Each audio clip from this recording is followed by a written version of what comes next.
Fuiste el primer inversor en Eleven Labs. Tú entraste con ellos cuando eran 2 en un garaje, ¿no? Durante el primer mes conseguimos más de 1 millón de usuarios, éramos 7 tíos en la empresa, sin dormir, facturando millones. ¿Cuánto vale ahora Eleven? 3.300 millones. So now valued at $3.3 billion US dollars. One company, Eleven Labs, has raised 100... Se ha consolidado como una de las plataformas de inteligencia artificial de voz más utilizadas a nivel global. Nadie quería tocarnos. Vais a competir con Google, vais a competir con un Amazon. No queremos entrar en esto, ¿no? Incluso Y Combinator, que es la meca de montar empresas, y nos dijo, os aceptamos con la única condición que dejéis de hacer voces y hagáis otra cosa diferente. Y entonces dijimos, pues a tomar por culo no queremos.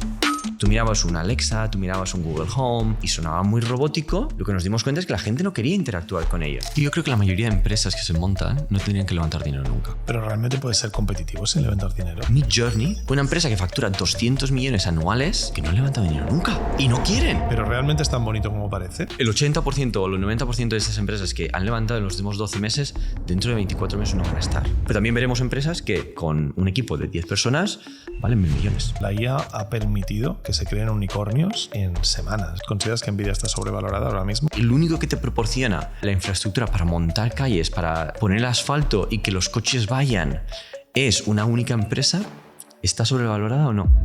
¿Es el mejor momento de la historia para montar una startup? Sin duda. No ha habido nunca mejor momento. En este podcast hemos hablado de prácticamente todo lo que nos podemos imaginar de inteligencia artificial, excepto una de las cosas más importantes: el dinero. La inteligencia artificial a día de hoy no sería lo que es si no fuese por la cantidad de dinero que se está invirtiendo en las empresas que generan inteligencia artificial. Hoy tenemos el placer de poder hablar con Carlas Reina, un inversor de riesgo sobre empresas de inteligencia artificial con más de 40 inversiones en startups de IA. Entre ellas, Carlas fue el primer inversor que puso dinero en Eleven Labs, una empresa que a día de hoy vale 3.300 millones de euros. Vamos a hablar con él de un montón de cosas, de startups, de cómo está la burbuja económica de la inteligencia artificial y hacia dónde nos lleva todo esto. No os perdáis el podcast. Carlas, ¿qué ganas tenía de este podcast de hoy? Creo que va a ser absolutamente épico, porque no todos los días tengo la posibilidad de hablar con alguien como tú, que no solo tiene experiencia, sino que además está metido en esto hasta el fondo, con lo cual creo que va a ser muy interesante. Y vamos a hablar muchísimo de startups, vamos a hablar mucho de inteligencia artificial, vamos a hablar de la burbuja de la inteligencia artificial y de muchas cosas más que creo que van a ser tremendamente interesantes. Pero antes de empezar, me gustaría ver un poco cuál es tu visión de la inteligencia artificial. ¿Cómo crees que va esto? Es decir, ¿hacia dónde nos lleva esto que estamos haciendo ahora? Y muchísimas gracias por invitarme. Es un placer estar aquí con vosotros y en la casa. Es que esto es genial. Mi visión o mi idea, yo creo que estamos en un momento espectacular, un momento súper bueno, ¿no? Porque yo he vivido las dos fases de la inteligencia artificial. La inteligencia artificial hace como 6, 7 años, 8 años, en la cual era todo human in the loop. Teníamos recommendation engines, ¿no? Pues oye, Google ha tenido inteligencia artificial de toda la vida, ¿no? Amazon también, y te recomendaba los productos que tal. Cuando la gente dice, oye, ¿por qué Amazon sabe que quería buscar ese producto? Bueno, pues porque lo han sabido por tema de perfiles, ¿no? Pero yo viví la anterior fase de decíamos, oye, pues los modelos se han convertido muy buenos a la hora de generar cosas muy específicas, visual recognition o lo que sea, ¿no? Pero había un componente muy grande de human in the loop, es decir, había una persona que verificaba si las cosas estaban bien o no. Y ahora mismo estamos en un mundo totalmente diferente en que los modelos son mágicos, hacen magia por muchísimo. Se inventarán cosas, evidentemente, son perfectos, no son perfectos, pero hacen magia. Y hemos ayudado a transicionar a una era ahora mismo de agentic AI, que le llaman en inglés, ¿no? Pues lo de los agentes que hacen cosas por ti. Y para mí abre tantas posibilidades, pero es brutal, ¿no? Y es curioso cuando veo que se compara entre la burbuja de la .com, etcétera, o ahora, pues si las empresas hacen dinero, no hacen dinero, si esto va a explotar y acabará mal y tal. Para mí la gran diferencia, o hay dos grandes diferencias importantísimas. Una es, en el .com las empresas no adoptaban en ese momento inmediatamente. Para ellos era, bueno, si no adopto y no entro en las nuevas tecnologías que se están desarrollando, no hay ningún problema. Tardaré 5 o 6 años, y lo vimos también con el transition to the cloud, ¿no? Bastante curioso que había empresas que tenían esos 5, 10 años de transición para adoptarlo. Pero cuando tú miras ahora mismo las grandes empresas, las medianas empresas y las empresas pequeñas, están todas lanzándose a adoptar LLMs, Generative AI. ¿Por qué? Porque el impacto es gigante. Tienes un return investment inmediato. Y es inmediato, que eso es una de las grandes claves, ¿no? Que lo que estamos viendo es que la gente se mete en la generativa a kilos. Es decir, yo me encuentro empresas que me vienen y me dicen, John, me ha dicho el CEO que tenemos que comprar 10 kilos de IA. Digo, ¿cómo 10 kilos? Dice, sí. O sea, lo que sea que en la factura ponga IA, mándame cosas, porque es que queremos meternos y no sabemos ni por dónde cogerlo. Pero más allá de la utilidad, que yo creo que está pragmáticamente demostrada, más allá de que no sea perfecto, me quiero ir un poco más a la parte más personal, más social de la inteligencia artificial, porque yo tengo la teoría de que la gente no está entendiendo lo que es la inteligencia artificial. Se está cometiendo el error, para mí, de bajarlo demasiado a tierra a que son herramientas. Y yo tengo la teoría de que esto va un poquito más allá. ¿Crees que la gente ha entendido bien la que se nos viene encima? Yo creo que a nivel inmediato sí. A nivel de los cambios estructurales que va a pasar en la sociedad a los próximos 5, 6, 3 años, yo creo que no se está entendiendo, ¿no? Al final, que tengamos un agente o un asistente personal para nosotros que nos haga muchísimas cosas, que lo podamos interactuar con él o con ella, con nuestra propia voz y que nos envíe emails, haga transacciones online, haga 1000 cosas, nos reserve hoteles y tal, es una cosa como muy terrenal, muy fácil de entender, ¿no? El cambio en la sociedad que esto va a generar, las nuevas opciones de trabajos, las nuevas, en la nueva economía que se va a crear con todo esto, yo creo que no se está entendiendo a día de hoy. Pero las oportunidades para mí son gigantes, ¿no? Es como si dijéramos, ahora mismo podemos empezar a irnos al espacio y a crear cosas en el espacio. ¿Qué economía se va a generar en el espacio? Pues va a ser gigante. No tengo ni idea qué va a ser, pero va a ser totalmente una revolución, ¿no? Para mí estamos en las puertas de esto ahora mismo, ¿no? Y evidentemente hay que seguir trabajando y, pues, oye, pues tu visión, la visión de diferentes personas, cómo va a evolucionar todo esto y cómo potencialmente tendremos que adaptarnos como sociedad, ¿no? A la hora de habilidades nuevas, a la hora de crear empresas, a la hora de dedicarnos a trabajos totalmente diferentes, ser muchísimo más flexibles. Todo esto que a día de hoy, pues conceptualmente lo entendemos, cuando se empiece a ver a efectos prácticos en los próximos 12, 18 meses, es donde empezaremos ya a tener sustancia. 12, 18 meses. ¿Qué va a pasar en 12 y 18 meses? No, yo creo que, por ejemplo, hay una cosa muy interesante que está pasando ahora mismo pues, con el tema de los agentes de IA, que ahora mismo pues, son bastante sencillitos, son bastante tontos, ¿no? Pues oye, yo tengo unos clientes que no me pagan, pues puedo montar una IA, un agente que automáticamente llame o envíe notificaciones o consiga recibir que me paguen unos clientes, ¿no? Ya sea individuales o empresas o lo que sea. Pues que en el fondo no deja de ser transacciones como muy sencillitas. Para mí lo interesante es lo que vamos a ver dentro de poco, es agentes que transaccionan con otros agentes. Y cuando para mí una transacción no es que pague una cosa, no, es que un agente, una IA, se conecta con otra IA para hacer otra cosa totalmente nueva, ¿no? Ya sea conectarse a internet para chequear y reservar hoteles, o ya sea para hacer cambios directamente en tu agenda, para buquearte diferentes cosas, reuniones y tal, ¿no? Pero es que ahí hay miles de cosas posibles. Yo creo que la infraestructura se está empezando a construir ahora mismo, cómo estos agentes se relacionan entre ellos y se relacionan con Internet, y ahí es donde veremos el cambio incremental, ¿no? De que dejan de ser tontitos a pasar a ser agentes realmente inteligentes. Yo creo que un gran ejemplo para que la gente lo entienda de esto es el nuevo agente que ha presentado Google en un proyecto en Estados Unidos en que llama a salones de uñas o a mecánicos y tú le dices que quieres cambiar el aceite del coche y él llama al mecánico y a partir de ahí reserva cita con el mecánico, claro, ve cuánto vale y te manda un email diciéndote cuánto te va a costar y qué día tienes que ir, pero que han anunciado que el siguiente paso va a ser darle un agente al mecánico, de forma que tu IA hable con la IA del mecánico y a ti y a mí, que somos el mecánico del cliente, nos llega un email diciendo John ha reservado para tal día y ya está. Y nosotros no nos enteramos ni de lo que han hablado entre ellos porque al final es innecesario. De hecho, yo, una de las cosas que digo, y ahí tenéis muchísimo que ver Eleven Labs, es que la atención al cliente se va a hacer invisible. Yo no me voy a enterar de que mi cliente tiene un problema cuando mi cliente ya se le ha resuelto el problema porque lo ha resuelto la inteligencia artificial. Y eso es un cambio de paradigma que creo que la gente no es consciente. Es donde yo voy un poco, ¿no? A ese punto en que la IA pasa de ser una herramienta puntual a ser infraestructura, a estar en todo y en todo lo que hacemos, en todos lados, en todos los dispositivos, en el coche, en el móvil, en la lavadora, pero hasta el punto de que hace que muchas cosas que hacemos hoy en día sean invisibles.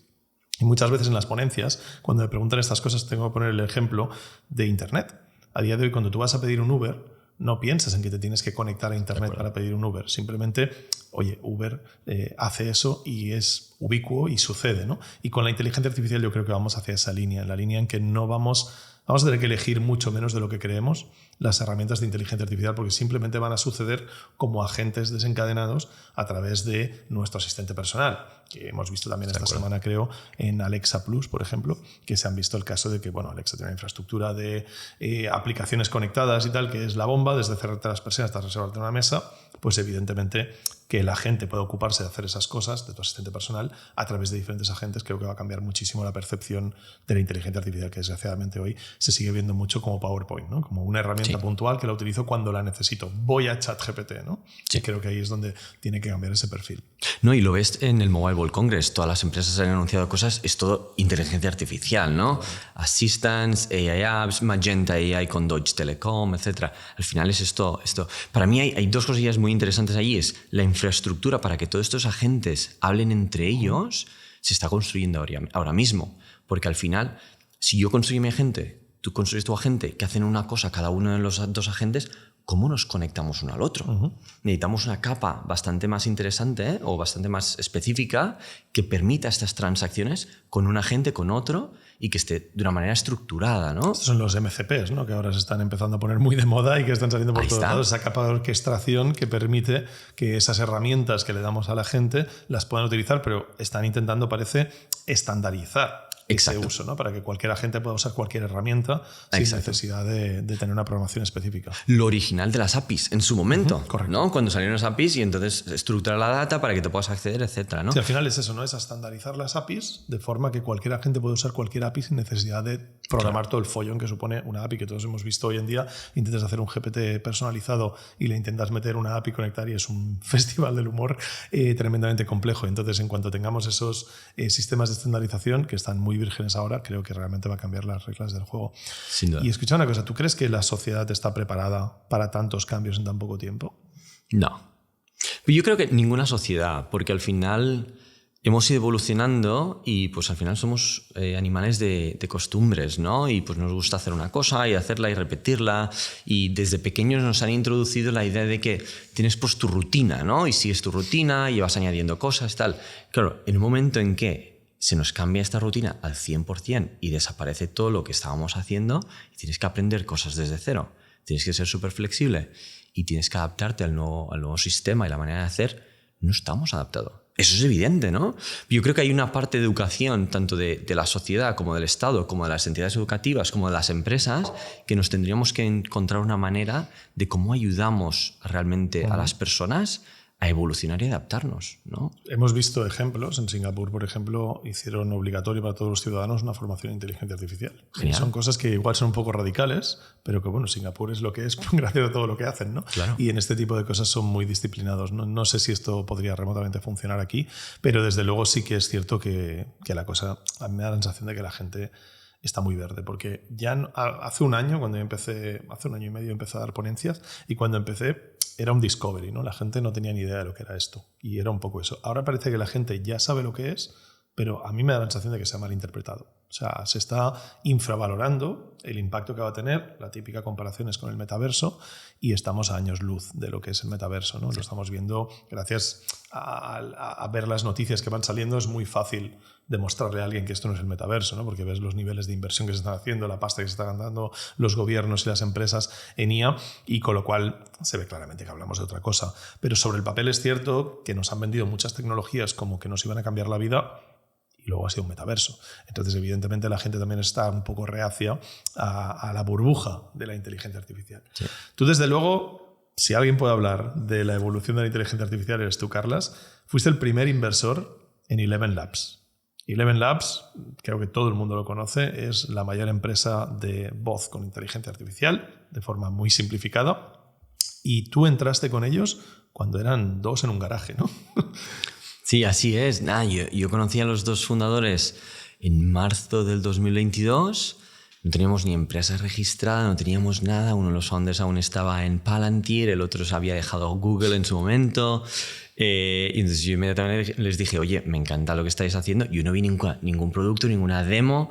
Simplemente era una conversación totalmente sencilla, informal, durante 30 minutos. Y les dije, ¿cuánto dinero queréis? Yo os ayudo a levantar dinero con investors, os presento a todos mis conocidos y os ayudo en lo que necesitéis. Go to market, no go to market, tal.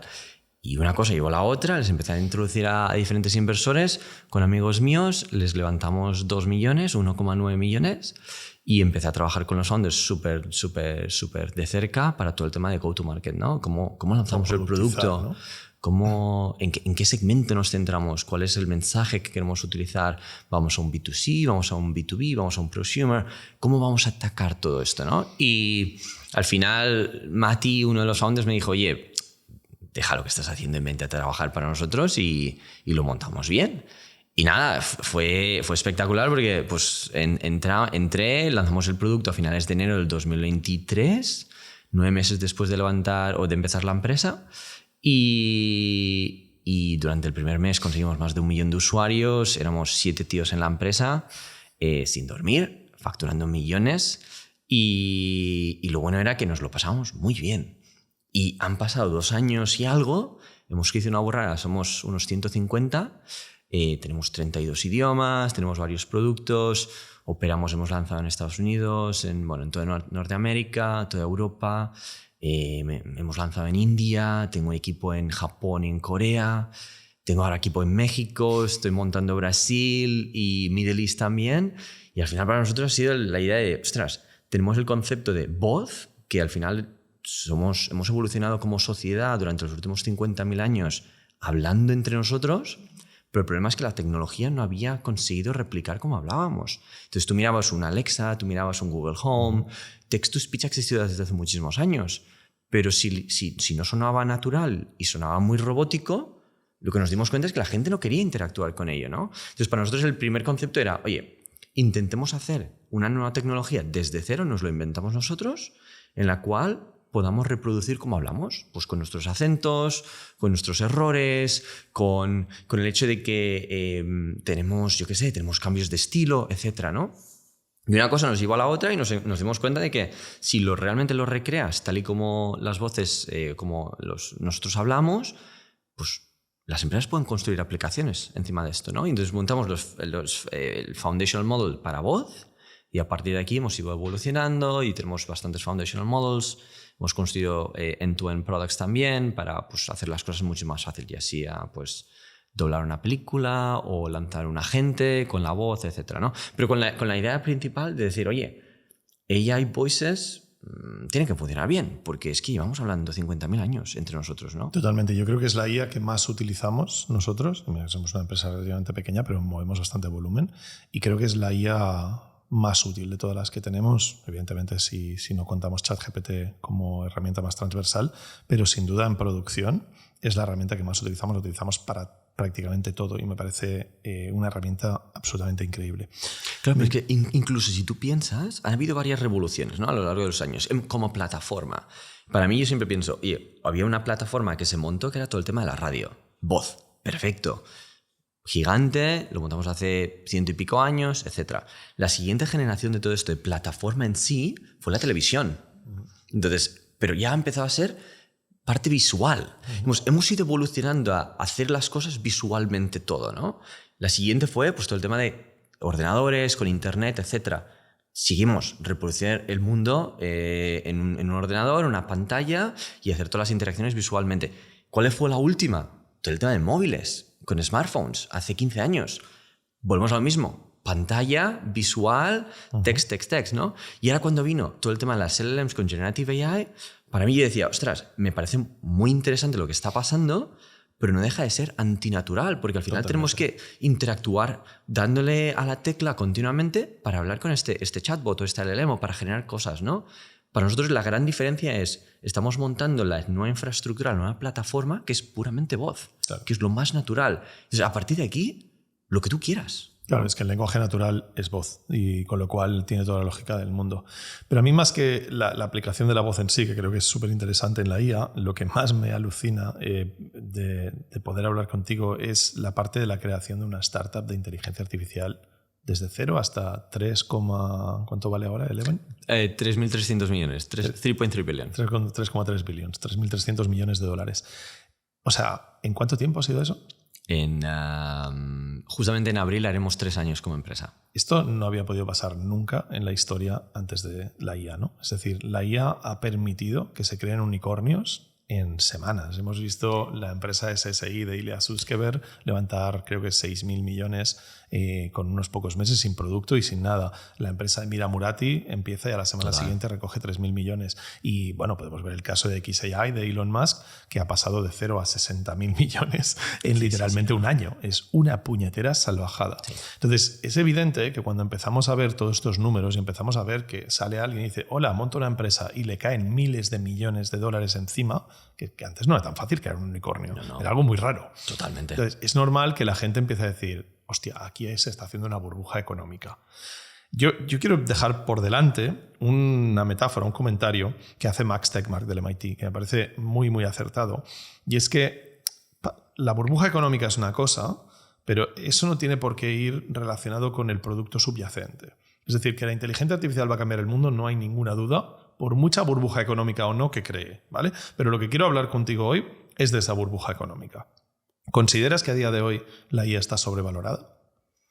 Yo creo que no está sobrevalorada, pero creo que sí que hay una burbuja en cuanto a valorizaciones de empresas. Vale. Es decir, ha habido una evolución muy interesante de... Si tú miras las estadísticas, los gráficos de cuánto tardan las empresas tradicionalmente en pasar de 0 a 1 millón en ingresos, o ARR, ¿no? Y cuánto tardan de 0 a 100 millones, normalmente has tardado muchísimos años en llegar allí, ¿no? Es famosísimo, pues varias empresas que salieron en bolsa, que llegaron a los 100 millones y cuando salieron a bolsa ya tenían 100 millones en ARR y tenían 1.000 empleados, ¿no?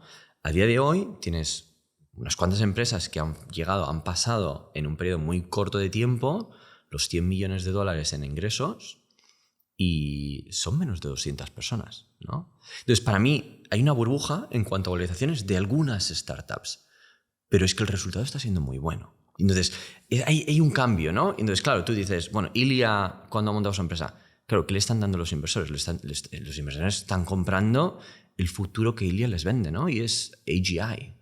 Cuando Murati monta su empresa y levanta una ronda gigante, ¿qué le están comprando? Le están comprando a ella. Le están diciendo, oye, confiamos al 100% en que lo que tú vas a hacer, vas a crear una cosa que nunca ha visto nadie, ¿no? ¿Están comprando lo que ella va a hacer o lo que Ilya va a hacer? ¿O están comprando la revalorización que va a tener eso durante ese proceso? Porque, por ejemplo, Ilya no hay producto. Él apunta ya no a AGI, a SI directo y sin paradas por el camino, ¿no? Con lo cual yo no tengo muy claro cuál puede ser el retorno. Entonces puedo entender que sea un investment más de misión, un investment más para ayudar a la humanidad, etcétera, que lo puede existir.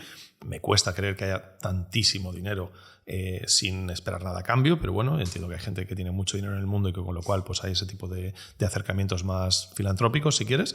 Pero al final sí que es cierto que hay una parte en la que cuando la empresa no tiene ni producto, lo que inviertes es quizá en pensar que esto se va a revalorizar. No sé por dónde va a salir, pero si Mira Murati empieza, claro, si a mí me diesen la oportunidad de invertir en Mira Murati, le metería todo lo que tenga en el banco, ¿sabes? Porque estoy seguro de que va a revalorizar, pero no estoy tan seguro de que vaya a tener un retorno positivo. Es decir, entiendo que en una inversión como las que tú haces, hay un punto en que tú puedes vender por el camino o recuperar pues, a largo plazo en dividendos, ¿no? De lo que la empresa genere. Pero entiendo que una estrategia puede ser perfectamente comprar ahora porque dentro de 2 años vendo al cuádruple sin ningún tipo de problema.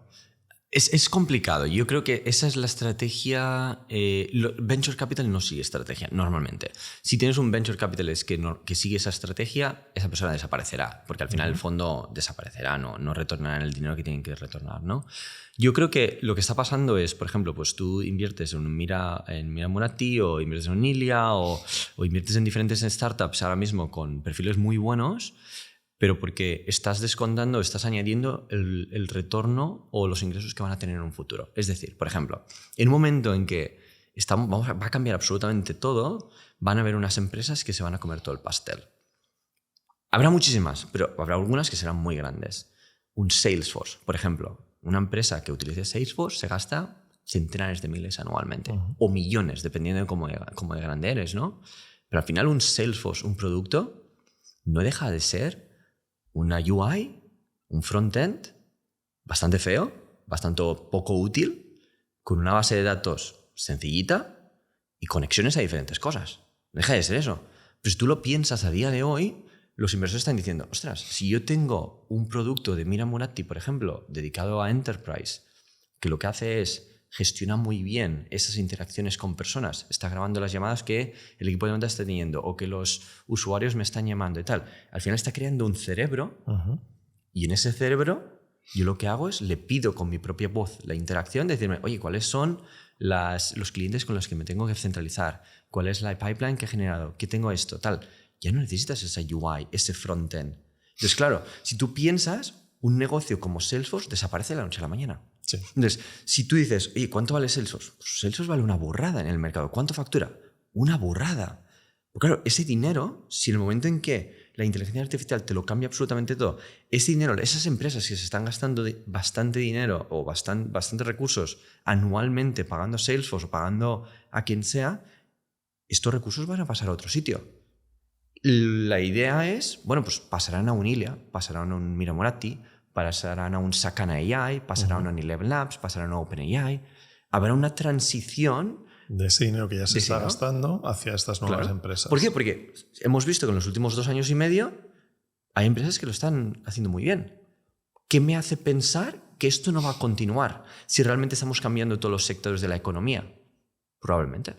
Y aquí es donde están las grandes tech que están en modo supervivencia, porque dicen, cuidado, que yo lo he hecho muy bien, soy un $1 trillion company ahora mismo, públicamente, pero como venga una de estas y me cambie todo el modelo de negocio y empiece a perder clientes, ¿qué voy a hacer? Claro, porque por muy grande que seas, si cambian las reglas del juego, empezamos todos de nuevo y con lo cual tú te quedas obsoleto y el que viene con una startup te puede adelantar qué es lo que está pasando. Es lo que ha pasado, por ejemplo, con ChatGPT o OpenAI respecto a Google, que tenía la posición dominante. Descubrieron ellos en 2017 los Transformers y aún y así el go-to-market de OpenAI fue mucho mejor y consiguieron sacarse el 90% de la cuota de mercado, con lo cual era una pequeña startup hace 4 días. De hecho, no mucho en la época que tú invertiste en Eleven, recuerdo que Klarna explicaba, el CEO Sebastián explicaba que él había ido a tocar la puerta de OpenAI y que estaban sorprendidos de que alguien viniese a conocerles, ¿no? que eran 4 gatos trabajando ahí dentro antes de que Anthropic saliese y toda la movida. Entonces, eso no hace tanto tiempo y a día de hoy estamos hablando de una empresa que vale 160, 180 mil millones de dólares, ¿no? Entonces, desde luego es increíble. Pero ¿realmente es tan bonito como parece? ¿O el 90% de estas startups de IA no valen para nada? Yo creo que el cambio es muy sustancial. No obstante, en cuanto tienes una burbuja, habrá un porcentaje muy grande de empresas que van a desaparecer, ¿no? Y lo estamos viendo en los últimos 12 meses, empresas que cuando salió ChatGPT inmediatamente crecieron como la espuma porque metieron muchísima caña para meterle un producto, era un wrapper encima de un ChatGPT, etc. Y tuvieron un montón de clientes que eran usuarios, que eran AI tourists, ¿no? Que le decimos, y estos AI tourists vinieron, se quedaron un par de meses y empezaron a caerse, ¿no? Y estas empresas levantaron dinero en su momento cuando iba todo muy bien y llevan 7, 8 meses, 9 meses como zombies. Claro, ahora es imposible para ellos levantar dinero otra vez. Esta gente va a desaparecer, claro, ¿no? Es que, bueno, son los ciclos. Yo creo que al final el mercado propio, nosotros como clientes o usuarios, acabamos filtrando aquellas que no tienen valor. Claro, y eso, el 80% o el 90% de esas empresas que han levantado en los últimos 12 meses, dentro de 24 meses no van a estar, como sí, ¿no? Pero también veremos empresas que con un equipo de 10 personas valen 1.000 millones. Claro, es que al final lo que vemos, y esto es un poco la historia de toda la vida de las startups, que la mayoría fracasan, no todos son WhatsApps, y con lo cual la mayoría de las startups se van a la mierda y por eso se llama capital riesgo, ¿no? Porque al final hay un riesgo intrínseco en invertir en este tipo de negocios que puede salir muy bien y el multiplicador es por mucho, y para que la gente lo entienda, cuando vosotros invertís en muchas, con que una de cada 10 te salga bien ya es la bomba porque te sale muy bien y paga el pato de todas las que han salido mal, ¿no? Y con lo cual hay una parte de decir, hostia, tengo que meter fichas en casi todas las casillas de la ruleta para ver dónde cae realmente lo bueno. ¿Qué es lo que hace que tú decidas invertir en una startup? ¿Qué tiene que tener para que tú metas dinero? Para mí, el equipo y lo que están intentando hacer, ¿no? El equipo tiene que ser muy técnico, tiene que ser muy con muchísima energía y y tener la flexibilidad de cambiar rumbo en cualquier momento y aceptar opiniones de otros. Luego deciden si la quieren aceptar, si lo van a utilizar y les va a ser útil, ¿no? Pero esa flexibilidad mental para mí es fundamental, ¿no? Ha habido una parte muy grande de Venture Capital está muy centrada en ponen dinero y se olvidan, ¿no? Y normalmente pues, la manera en que hacen el pitch a los founders es yo te ayudaré en lo que necesites, ¿no? Te ponen el dinero y desaparecen y no lo vuelves a ver nunca más, ¿no? El problema es que tú pones el dinero y evidentemente la empresa que vas a esperar, pues que desaparezca, y es como poner fichas en todas partes. Claro. No tiene ningún sentido, ¿no? Si realmente tú estás interesado en que esa empresa lo haga muy bien, les quieres ayudar, oye, dedica tu tiempo, ¿no? Ayudarles en la parte, si tu especialidad es la parte legal, ayudarles en la parte legal, si la especialidad es la parte comercial, la comercial, si la especialidad es lo que sea, en producto, en engineering, research, ayúdales en esa parte, porque sobre todo startups en los inicios necesitan muchísima ayuda. Tú lo que no puedes hacer es decirle, oye, te voy a poner 2 millones de euros o te voy a poner $500,000 de euros y ven cuando hayas vendido la empresa por 1.000 millones. Porque, a ver, es que esto no va a pasar para nada, ¿no? Y ha habido una tendencia interesante en los últimos 18 meses más o menos, con algunos inversores muy, muy grandes, un A16Z, por ejemplo, etcétera, un Iconic, que han pasado a montar equipos muy grandes, o que tienen equipos muy grandes que le llaman operating partners, ¿no? Y al final ellos tienen un equipo de inversiones que se dedica a buscar startups y ponerles dineros, y otro equipo que se dedica a ayudar a las empresas a que crezcan, porque no quieren esperar a que me vengas un día y me digas, estoy cerrando la empresa. Claro. Y para mí ha sido la manera de hacerlo desde... Pues mi mujer y yo tenemos más de 70 inversiones, llevamos 8 años haciéndolo, desde el primer día lo hemos hecho así. Yo soy un empleado de todas estas empresas sin ser un empleado. Tú les ayudas, les das advice en lo que necesiten. Entro en llamadas con clientes, me voy a Cancún a visitar lo que sea o ayudarles, o les conecto con quien ellos necesiten, ¿no? Tanto inversores como cualquier otra parte. Les ayudo incluso a hacer recruitment. Si tienen un candidato que no saben, oye, pues me lo envían, paso media hora y hablamos y les doy mi recomendación a lo que yo pienso que haría, ¿no? Yo voy mucho al detalle y para mí el resultado ha sido bastante bueno por el simple hecho de que no pongo las fichas y veo a ver si la ruleta rusa me va a tocar a mí, ¿no? No. Sino que participas en ello, ¿no? Es participar. Y entonces, aparte de, como dices, un equipo técnico muy bueno y una idea, en este mercado, en que prácticamente, es cierto que en el mundo decimos que está todo inventado, pero en la nueva generación de la IA no está todo inventado, al contrario, es un océano azul donde están saliendo ideas de todos lados. Ahora, por ejemplo, se está poniendo muy de moda los micro videojuegos estos que están haciendo con IA, como Peter de Levels, que están haciendo cosas increíbles y ya está facturando 58.000 pavos al mes de recurrente, ¿no?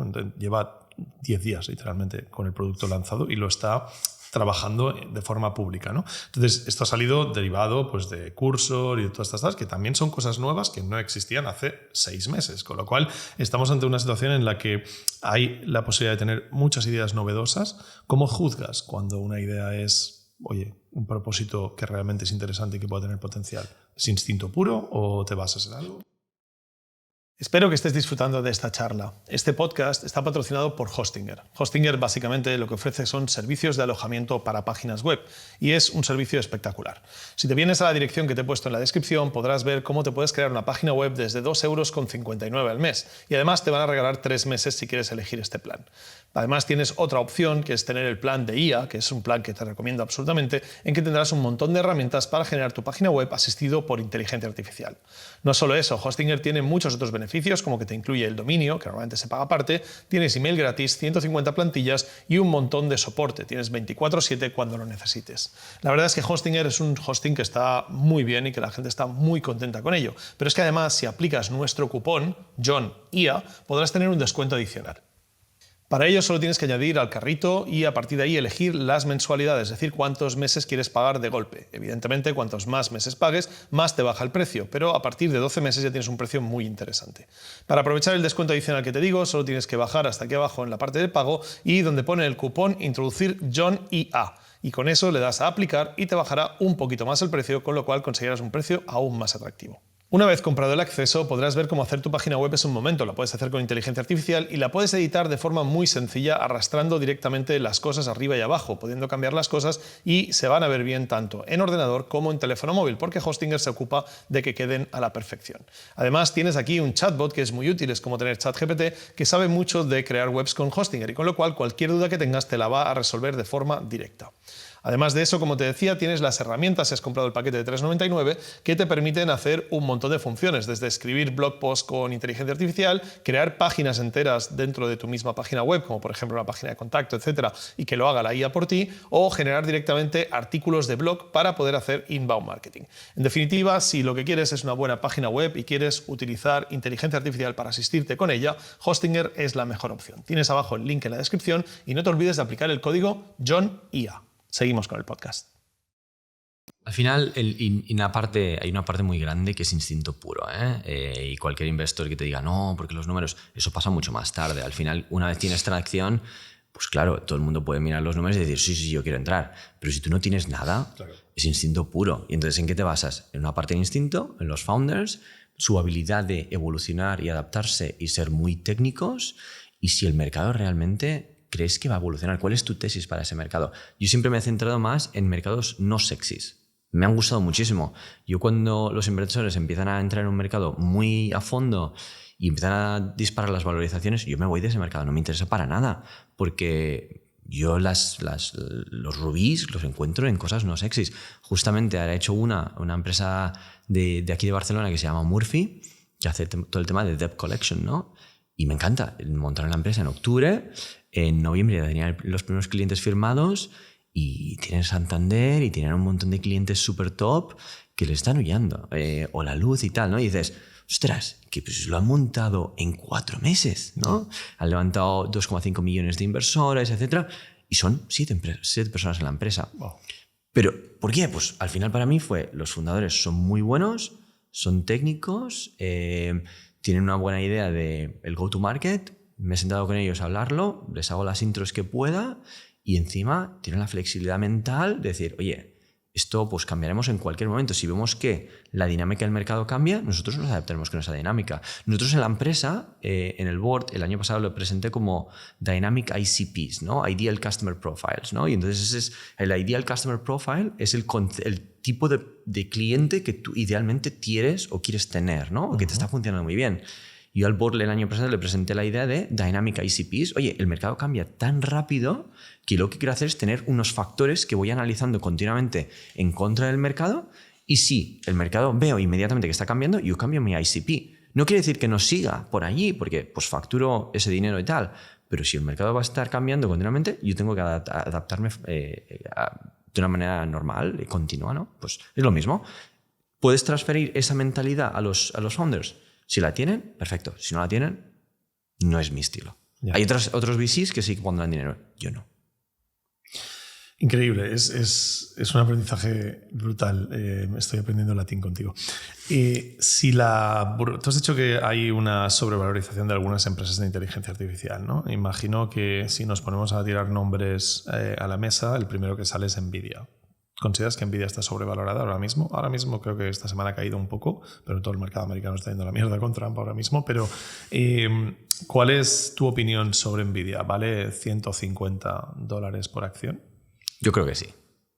Yo creo que el mercado está sobrevalorado en algunas áreas, pero hay otras áreas como infraestructura que aún no hemos visto el potencial absoluto, ¿no? Y entonces cuando tú imaginas, por ejemplo, un OpenAI que ellos utilizan H100s o nosotros que utilizamos H100 GPUs y ahora nos hemos gastado una fortuna, ellos también se han gastado una fortuna comprando Blackwells, por ejemplo, evidentemente, ¿qué necesitas? Pues si necesitas modelos que cada vez hagan más y mejor y puedan puedan servir las necesidades de todos, necesitas una infraestructura muy grande, ¿no? No obstante, yo nunca invertiría en data centers, ¿no? Y a veces, desde el punto de vista político, vamos a invertir muchísimo dinero en montar data centers. Y yo siempre pienso, vamos a tirar el dinero a la basura. Porque luego te viene un DeepSeek y te dice, oye, yo he optimizado para utilizar en función de los recursos que tengo. Y no necesito gastarme 5.000 millones entrenando un modelo de última generación como un OpenAI o un Anthropic, porque yo pues, no tengo tanto dinero. Y como no tengo tanto dinero, me he inventado cosas nuevas. Y al inventarme cosas nuevas, he podido entrenar un modelo por 5 millones. Pues bueno, pues para mí es la parte interesante, pero tienes que tener las dos fases, ¿no? Las dos partes de la ecuación, esos que realmente gastan muchísimo dinero, pues Big Tech, etcétera, que para ellos el dinero es ilimitado porque tienen dinero ilimitado y entonces para ellos es fuerza bruta. Y luego tienes las startups que dicen, oye, pues yo no tengo dinero ilimitado, pues voy a experimentar cómo puedo hacer. Lo que tú quieres decir es que como empresa no te gastarías dinero principalmente en data centers, sino buscarías más talento para optimizar la forma de entrenar, claro, por ejemplo, ¿no? Pero como inversión, el data center, es que lo que pasó con DeepSeek es que la sensación pública, que no tengo muy claro que la razón fuese esa literalmente, pero la sensación fue que como ahora es más barato entrenar los modelos, no necesitaremos tanto cómputo y a partir de ahí baja Nvidia o se baja la valoración, ¿no? Pero la realidad es que hay ese efecto claro de que cuanto más barato es algo, más se usa y el claro, cómputo total final es más, con lo cual si DeepSeek tendría que haber hecho algo dentro de la lógica era subir el precio de Nvidia y no bajarlo, porque realmente supone que esto lo podemos tener en un boli prácticamente, ¿no? De repente tengo IA en el boli que cuando estoy escribiendo, si he hecho una falta de ortografía se les enciende la luz roja, ¿no? Pues ese tipo de tonterías que no haríamos nunca porque es imposible tal, estamos viéndolo en China, donde le están metiendo DeepSeek R1 a una puñetera aspiradora o un aire acondicionado, ¿no? Sí. ¿Por qué? Pues porque es suficientemente barato como para que esté en ese tipo de productos.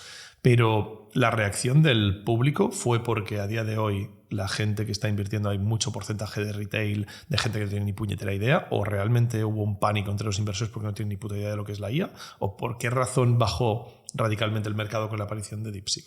Yo creo que ¿Tu opinión? No, mi opinión, por ejemplo, es fundamentalmente que hay evidentemente una parte de retail que ha subido la valorización bastante alta, pero también sí que es verdad que se desplomó en ese momento porque la gente dijo, oye, no vamos a necesitar comprar tantas GPUs, y entonces si no necesitas comprar tantas GPUs o no necesitan tanto, ya no vas a necesitar, no podemos justificar la valorización de Nvidia, ¿no?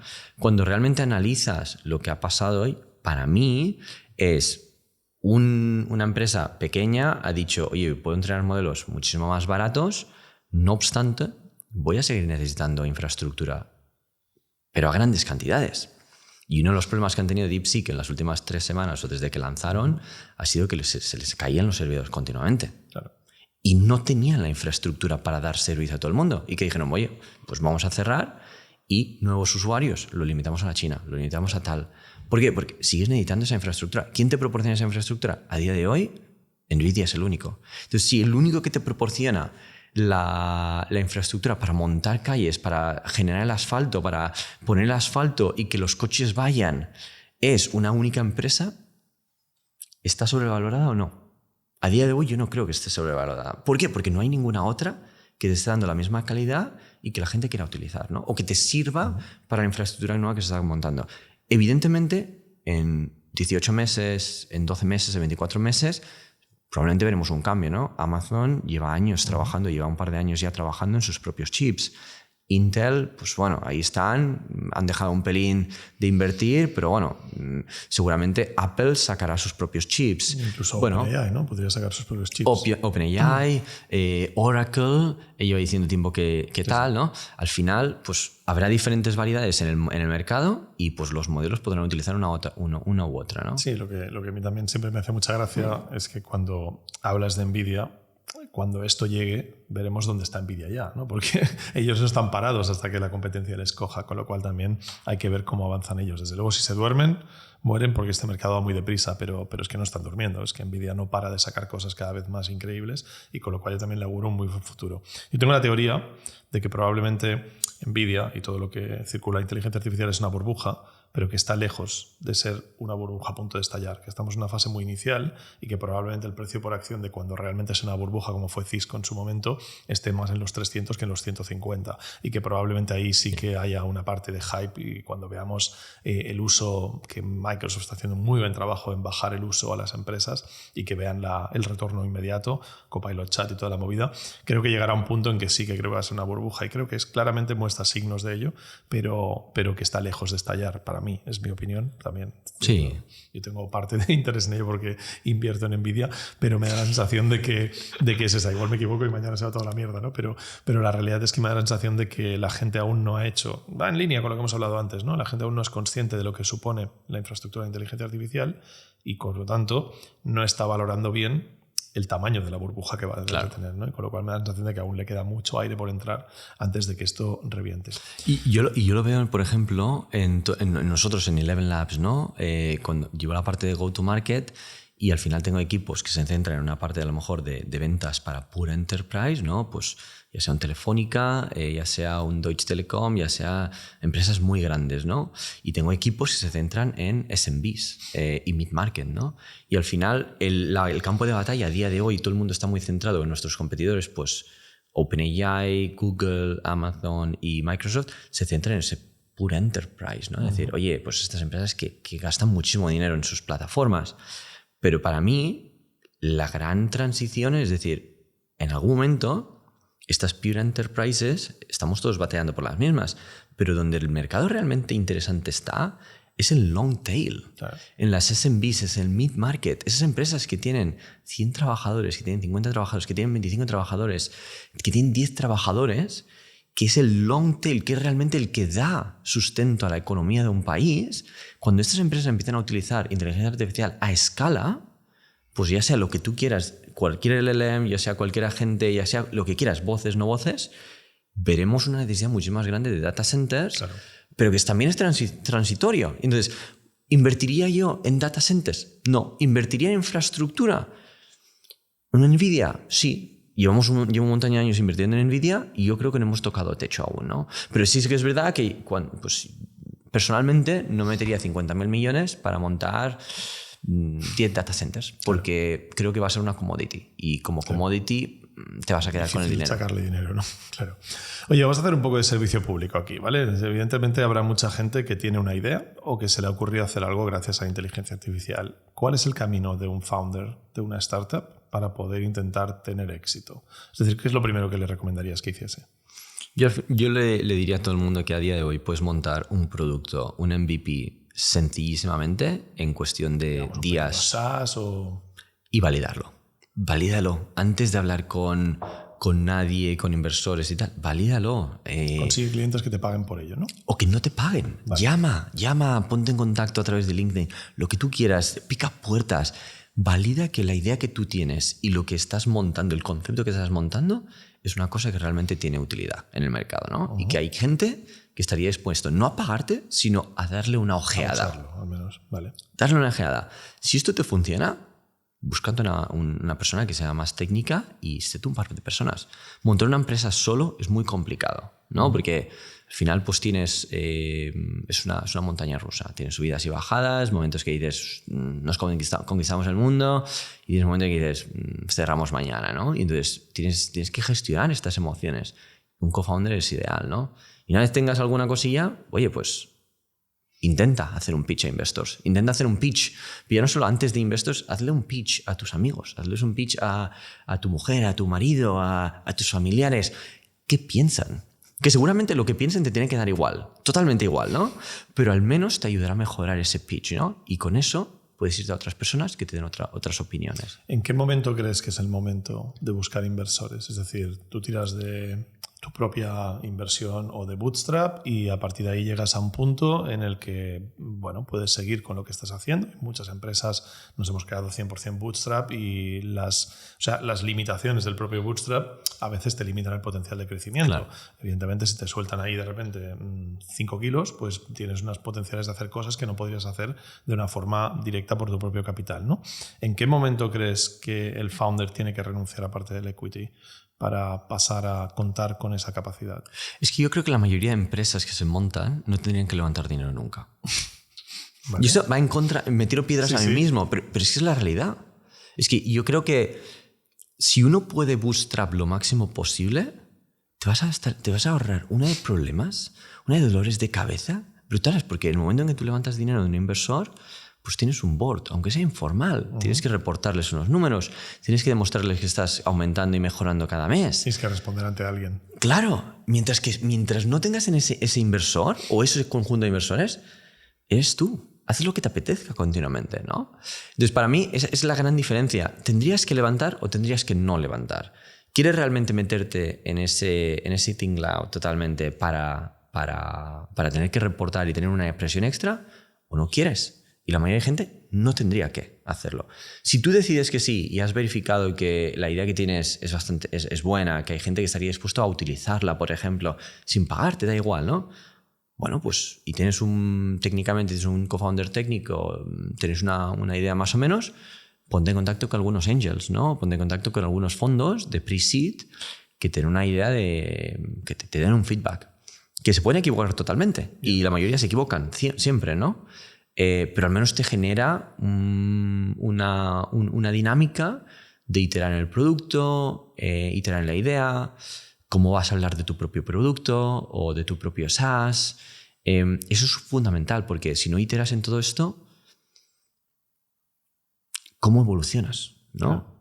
Y te puedo explicar una historia también con Eleven Labs, y es que cuando nosotros hicimos el pitch, queríamos levantar 2 millones de investors, nadie quería tocarnos, pero nadie.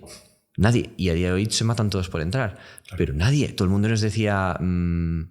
pero esto, el total addressable market es pequeñísimo. Vais a competir con Google, vais a competir con un Amazon, hay otras empresas que lo están haciendo y no facturan demasiado dinero. No queremos entrar en esto, ¿no?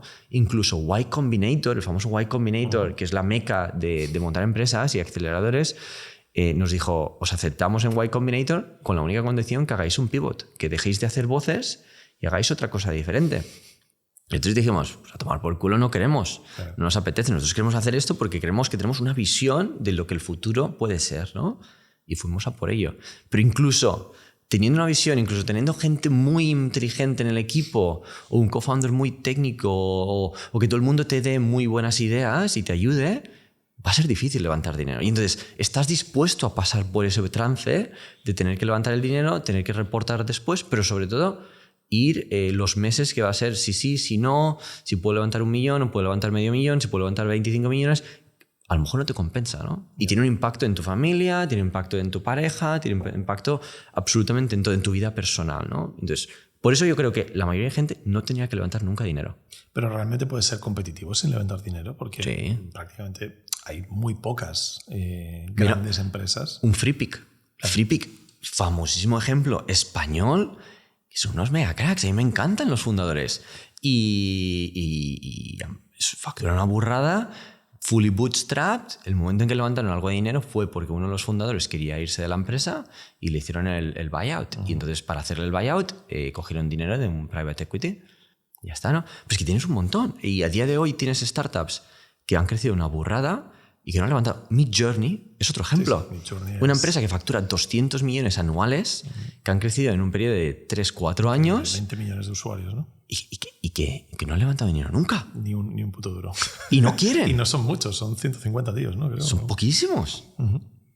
¿Cuál otro? OnlyFans. A mí me encanta el ejemplo siempre de OnlyFans porque me parece una startup que no se habla nada, pero es el mejor ejemplo de startup super successful europea que lo ha petado en su mercado, ¿no? Y una empresa que si tú miras los revenue por FTE está disparadísimo. No hay ninguna empresa, no ha habido nunca ninguna empresa que facture tanto dinero. Estas son empresas que hay ejemplos clarísimos de que puedes hacer un bootstrap, tener un product market fit súper bueno y súper encajado y tirar adelante. Me parece súper interesante como hablas muchísimo de la importancia de tener un co-founder técnico. Es algo que hasta ahora a mí no me habían hecho tanta insistencia. No sé si es una opinión más personal tuya o es algo muy del sector de la IA, pero me parece muy interesante porque realmente a veces se le da mucho más valor pues, a tener un buen pitch, a tener una buena idea, a tener tal, pero es que poder ejecutarla con alguien que está implicado ahí con sangre dentro de la empresa es vital, ¿no? Porque es que si no tienes todos los problemas que te vienen después de no tener a alguien que realmente pueda mover el producto y que haga lo que tiene que hacer. Claro, y para mí es eso, es fundamental. Yo no invierto si no hay un cofundador técnico, por ejemplo, y es una visión muy personal mía, pero creo que el mundo ha cambiado mucho en los últimos años. Tuvimos una fase en la cual si tú habías ido a una business school y habías hecho un MBA y tenías 3 amigos y montabais una empresa y ninguno de los amigos teníais idea de cómo montar un producto, levantabas dinero, perfecto. Estos días han desaparecido y a día de hoy los productos se han vuelto muy técnicos, sobre todo con LLMs, implementaciones y tal. ¿cómo lo haces si no tienes un technical co-founder, ¿no? Claro. Que hay casos excepcionales muy buenos en las cuales han podido levantar y han sido gigantes sin tener un technical co-founder. A día de hoy yo creo que es un requerimiento. Oye, hemos hablado de Nvidia y nos has dicho que tú la ves bien de precio ahora mismo, pero vamos a hablar también de los grandes gigantes. Google, Amazon, Meta, Microsoft. A priori, ¿cómo los ves de valoración? ¿Crees que ahora mismo están infravalorados? Porque Google está cayendo desde hace prácticamente 2 años, a pesar de Gemini y a pesar de sacar modelos muy buenos, el único modelo realmente multimodal que puede meter vídeo y tal, a pesar de presentar el Project Astra, que es la puñetera bomba y ahora en el mobile lo está enseñando y tal. ¿Cómo les ves a cada uno de ellos? Es decir, ¿cuáles crees que van a crecer más? ¿Cuáles crees que...? Yo creo que el problema es que cuando eres muy grande te cuesta mucho iterar y generar producto bueno, nuevo y hacer buenos lanzamientos, ¿no? Entonces, a medida que Google o Amazon o Meta o tal han ido creciendo, han perdido esa dinámica de como ese polvo mágico alrededor de ellos, esa chispa, ¿no? Entonces, claro, se ha convertido en mastodontes. ¿Qué ha pasado? Que en los últimos 2 años han tenido que hacer una reestructuración gigante para poder lanzar pues, un Gemini, para poder lanzar un Llama 3 o un Llama y todos estos nuevos modelos, ¿no? Creo que el mercado los ha cogido muy buenos porque lo ha aceptado súper bien, pero no obstante no han sabido capitalizar suficiente en construir productos o incentivar que la economía o el developer economy o developer ecosystem haya construido o los utilice más para generar productos, ¿no? Y ahí es donde realmente creo que tienen limitaciones sustanciales. Tienes un Google que lo comparas con un Perplexity, no sé si utilizas Perplexity, a mí me encanta Perplexity. La gran pregunta es si realmente Perplexity podrá desbancar a Google, y Google evidentemente pues se lo piensa 2 veces porque claro, si ahora mismo pues todo es a través del Google Search o una parte muy grande de las revenues es Google Search con los anuncios y te viene un Perplexity y te empieza a comer mercado, pues claro, ¿qué tipo de perfil está utilizando Perplexity? Pues gente pues como nosotros o gente pues también más joven que están metidos muchísimo en la tecnología, etcétera. Han crecido de una manera brutal. Una absoluta locura. O sea, la de Perplexity acaban de levantar ronda a 60.000, ¿no? O algo así. 9 billion valuation. Vale, pensaba que era más. Pero igualmente, si tú miras las revenues que locura, tienen, y las revenues que tienen 70 millones en ARR, que Claro, tampoco no tienen tanto, pero ¿no? ¿tú crees que algo como... Y de hecho, uno de los grandes problemas de Perplexity es que los tienen que regalar para que la gente lo use o la gente paga por él. Te lo dan con Movistar, te lo dan con Revolut, te lo dan con prácticamente con todo. Te compras un Rabbit y te dan un año. O sea, al final es como que con cualquier cosa te dan Perplexity, ¿no? Y yo creo que va a ser complicado para ellos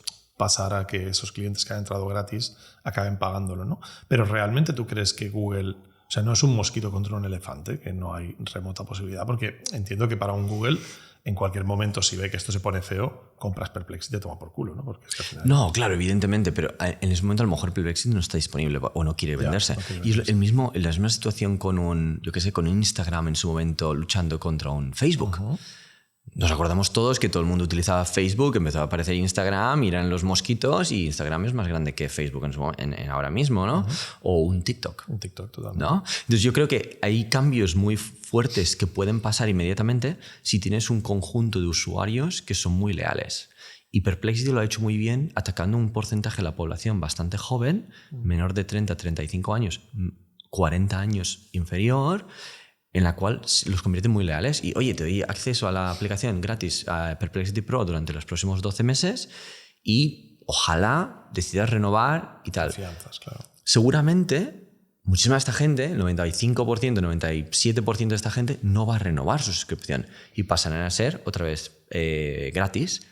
¿Pero qué está haciendo Perplexity? Ellos han dicho, bueno, pues yo lo que quiero que poner es anuncios. Yo haré que tú puedas reservar directamente vuelos con mi propia aplicación o hoteles o tal. ¿Dónde hago el dinero? En estas cosas alternativas, claro, ¿no? Porque ya tienes el muscle memory, ya tienes la atracción de continuamente utilizar Perplexity. Claro. ¿Qué es lo que yo quiero como Perplexity? Es que me utilices cada día 20.000 horas al día, ¿no? En lugar de irte a TikTok a ver los TikToks o te vayas a Instagram o te vayas a Netflix o tal, vente a Perplexity y pásate tu tiempo a Perplexity, ¿no? Y luego ya miraré cómo lo monetizo. De nuevo, un founder súper técnico. A mí Perplexity me parece muy interesante, pero nunca me ha parecido realmente value, ¿no?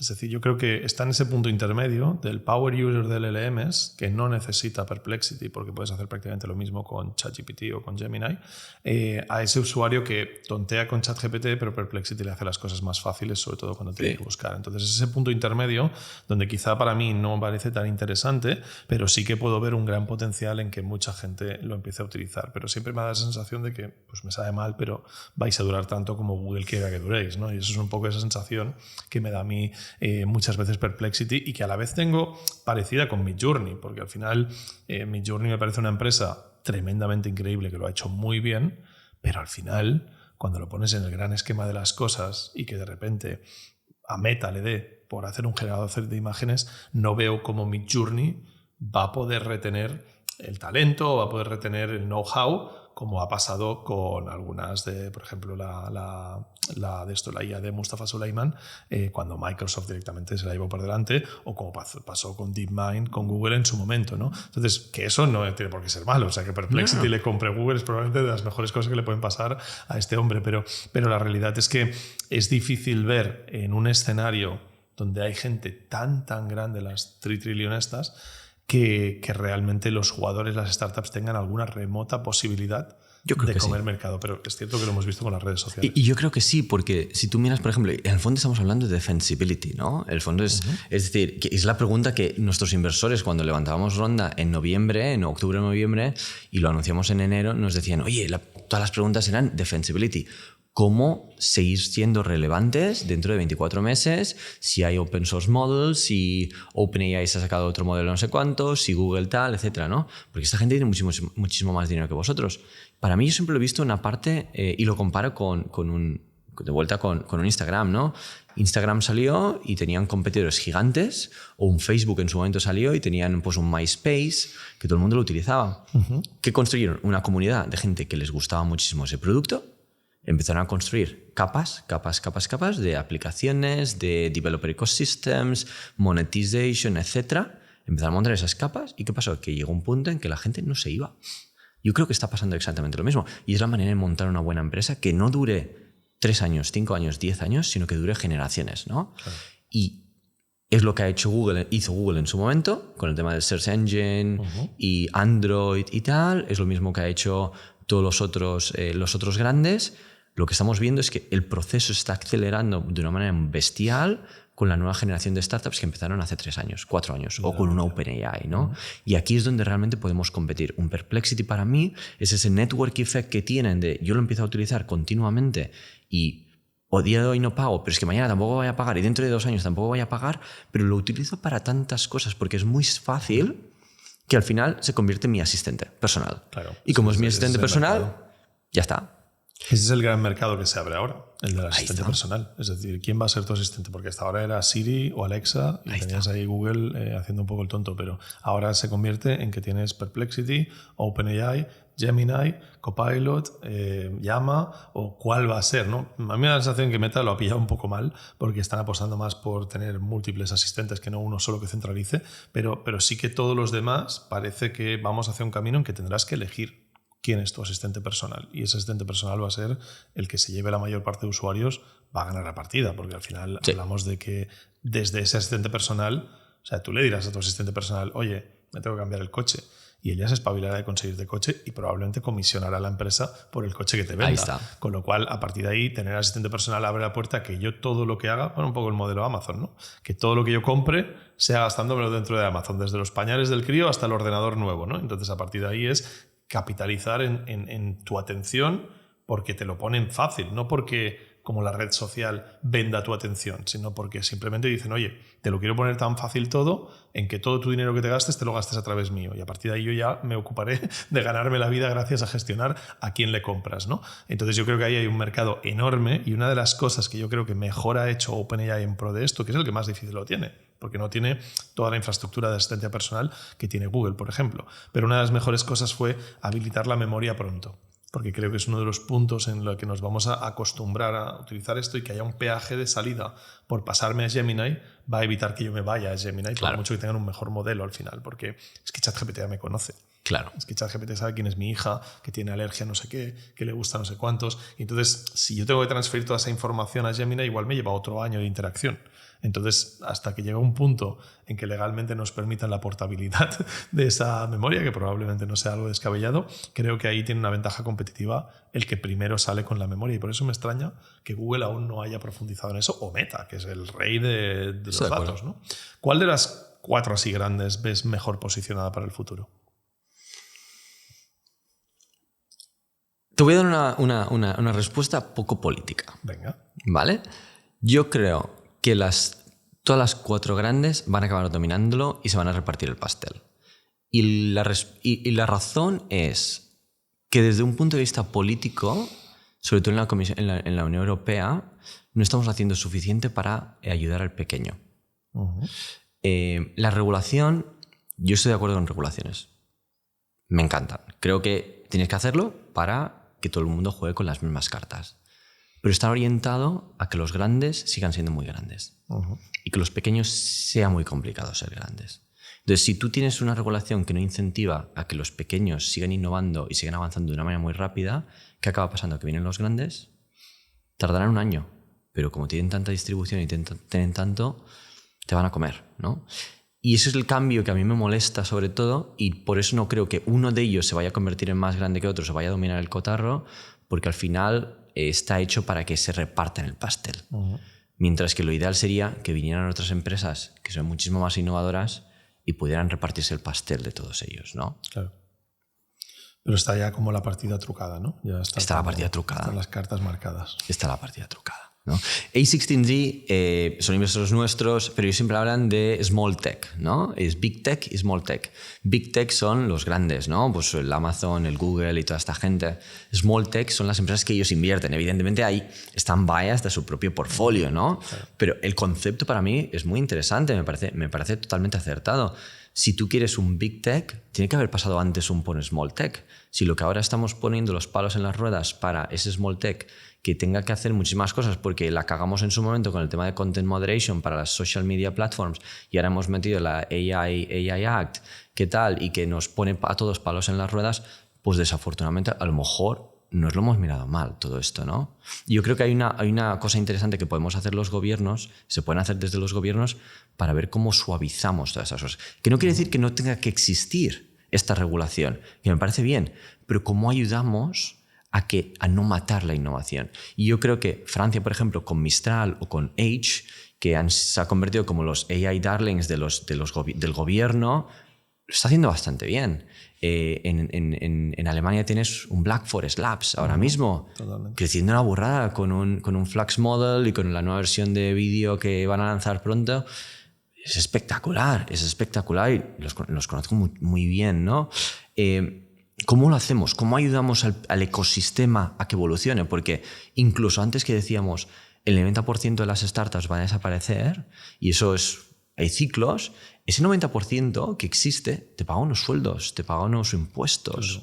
La gente vive, se lo pasa bien, sí, consume. Hasta que cierran, generan. Generan mucho. Y es una dinámica que ha ido creciendo a lo largo de los años y que estamos empezando a ver como un elemento de tracción en una ciudad como Barcelona, que es la capital en España de todo el tema de startups, está contribuyendo muchísimo, ¿no? ¿Cómo incentivamos a que este small tech pueda llegar a ser potencialmente un Santander, puede llegar a ser un Indra, puede ser un Telefónica, uh-huh, en cuanto a valorizaciones, en cuanto a empleo, en cuanto a ingresos y tal, ¿no? Necesitamos ayuda en ese sentido. ¿Y cómo lo hacemos entonces? Es decir, si tú fueses el presidente del gobierno, ¿qué tendría que hacer España para, ya no te digo competir con Estados Unidos, pero remotamente entrar en la carrera? ¿Podemos hacer algo? Porque evidentemente entiendo que un gran que es Europa en conjunto, ¿no? Y entiendo que ahí hay una parte, somos parte de esto y al final pasamos por el tubo. Pero dentro de que Europa ya está empezando a hacer un giro de guión y está empezando se vio en París que hablaban de esta inversión de 200.000 millones, etcétera, y que iban a reducir regulaciones. De hecho, ha pasado ya esta semana en temas de sostenibilidad, han reducido a la mitad todo el requisito burocrático. Más allá de todo esto, de forma más local en España, ¿qué se puede hacer para que no nos deje fuera de la carrera? Yo creo que hay varias cositas. Una es, tenemos talento muy bueno, español, por todo el mundo, Y yo lo estoy viendo ahora mismo, startups en España, en Barcelona o por todo el país, que son unos cracks. Los fundadores son unos cracks. Gente que ha pasado tiempo fuera, gente que ha montado empresas o que tienen ideas brillantes y que no pararán en nada porque quieren realmente hacerlo, ¿no? Pero ¿qué está pasando? Que esta gente está mirando y diciendo, curioso porque el mercado dentro de Europa es muy lento, o el mercado en español es muy lento, o no es suficientemente grande. Quizá me tengo que ir a Estados Unidos, ¿no? Entonces, estamos perdiendo ese talento, tenemos que incentivarlos a que se queden, tendríamos que incentivarlos a que vengan, a que vuelvan y les ayudamos, ¿no? Y eso por una parte. Por otra parte... Pero ¿cómo incentivas, antes de que pasemos al siguiente tema, cómo incentivas para que alguien monte la empresa en España o en Europa en lugar de que la monte en USA? Si el problema no es tanto los impuestos, etcétera, que también, sino si el problema principalmente es que en Europa no hay tanto mercado. O sea, la idea sería, quédate aquí, ataca el mercado de Estados Unidos si quieres, pero desde aquí. Ataca el mercado de Estados Unidos si quieres desde aquí. Cambiemos todo el tema de los stock options. Los phantom shares son un desastre. Hay que cambiarlo. Es que no funciona en Europa. Explícanos esto. Todo el tema de stock options en el cual, pues, ahora mismo en España, pues, si tú quieres dar stock options a los empleados y que tengan un porcentaje de la empresa, tienes que montar phantom shares, ¿no? Sí. Bueno, pues para mí yo creo que es un error, ¿Eso es ¿no? diferente en Estados Unidos? Es decir, no, sigue siendo lo mismo, pero no son phantom shares. Son shares reales. Shares reales, RSUs o equity o lo que sea, ¿no? UK tiene una cosa, y he estado 16 años en UK, tienen la cosa que le llaman el EMI, ¿no? En el cual, pues si tú eres una empresa que ha levantado menos de X dinero, creo que son menos de 20 millones, tú puedes tener un plan en el cual todos tus empleados que se unen hasta ese momento paguen un porcentaje menos de impuestos si hay un éxito de la empresa, ¿no? Pero que sobre todo que no tengan que pagar impuestos si hacen el exercise. El fondo del exercise es, yo me quiero ir de la empresa porque quiero hacer otra cosa más interesante, por contrato y por cómo está montado, tengo 90 días normalmente para comprar mis acciones. El momento en que los compro, en ese momento tengo que pagar impuestos. Yeah. Claro, si son acciones de una empresa que el 90% desaparece de la noche a la mañana porque se quedan sin dinero, ¿por qué voy a gastar yo tanto dinero comprando esas acciones en 90 días, pagar mis impuestos si la empresa lo más probable es que desaparezca dentro de 2 años? Claro. ¿Quién me va a devolver ese dinero? ¿O cómo pago yo ese dinero si a lo mejor ni siquiera lo tengo en la cuenta? ¿No? Yo creo que tenemos que cambiar estas cosas, pero ahí para mí el punto más importante es cómo incentivamos desde el gobierno que las empresas grandes y las empresas pequeñas trabajen juntas, ¿no? ¿Cómo lo hacemos? Porque a lo mejor, no lo sé, porque desde un punto de vista grande, si ellos saben, las empresas grandes saben que técnicamente el 90% de las startups desaparecen, a lo mejor no están tan incentivados en comprar de startup y se van a comprar de otras muy grandes, ¿no? Entonces, ¿qué podemos hacer? Y no tengo una solución, pero yo creo que ese incentivo, crear esos networks entre empresa grande y startup ecosystem para que se relacionen y construyan confianza entre nosotros. Francia lo ha hecho muy bien en los últimos 2 años con Mistral. Y nosotros no hemos entrado aún en todo esto, ¿no? Esa es la relación, ese pacto entre el sector privado y grandes empresas que están incentivados o tienen la pasión y la voluntad, porque como país todos vamos a por ello, es decir, el mercado pequeño o las empresas pequeñas tienen que ser el futuro del país, tienen que ser los que nos pagan impuestos a todos, nos pagarán las pensiones, ¿no? Vamos a trabajar juntos. Y no tengo una solución de cómo lo solucionamos, pero para mí esa relación entre unos y otros hace que el mercado sea muy pequeñito a día de hoy y que si quiero montar una empresa buena, me acabo yendo a Estados Unidos porque pues, se mueve mucho más rápido, las empresas acaban comprando, hacen M&A, o porque tienen más incentivo, o porque por mentalidad o por manera de hacer compran o están dispuestos a aceptar un tipo de riesgo. Y pues si ese es el caso, el mercado español puede ser muy grande, ayudemos a ese incentivo, ¿no? Y no quiere decir que el incentivo sea impuestos o devolver dinero o pagar sueldos. No creo que ese sea el incentivo. Creo que es una cuestión de cultura, de aceptar como país de que tenemos que coger más riesgos, de que tenemos que ser más flexibles, de que a lo mejor organicemos eventos o cosas desde un punto de vista a nivel autonómico, a nivel nacional, para que hagamos esa correlación entre unos y otros, ¿no? Pero no tengo una solución, sinceramente. Sí, al final yo creo que hay una parte que acaba muriendo, evidentemente, en la parte de fiscalidad, ¿no? Y ahí hay una parte muy importante en la que a día de hoy un founder se plantea 2 veces si montar lo que tiene, sobre todo si tiene algo de experiencia. Si es novato, pues al final palmas porque ni sabes la fiscalidad con la que te vas a encontrar.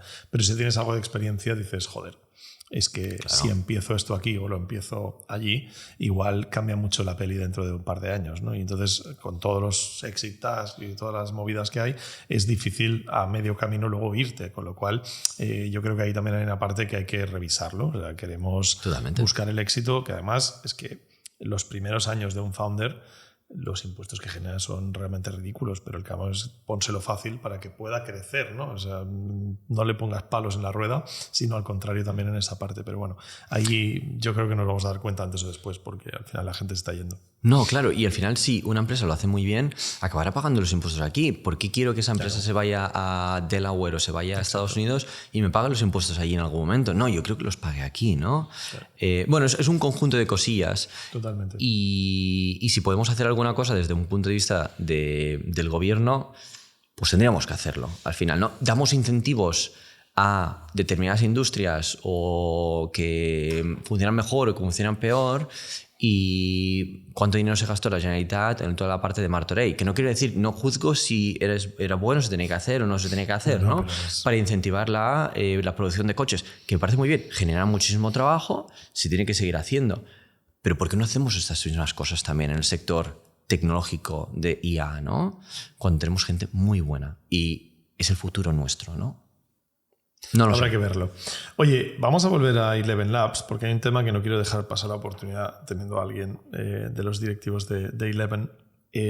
¿Cómo veis la parte moral del hecho de que yo pueda meter una voz de 10 segundos y pueda clonar la voz de alguien y a partir de ahí utilizar eso de una forma no idónea, ¿no? Es decir, hacer un deepfake de una voz de alguien y estafar con eso, ¿no? Es decir, a día de hoy, para que la gente sea consciente, con vuestra plataforma, que me parece la puñetera bomba, yo metiendo un audio de 10, 20 segundos puedo replicar la voz de alguien.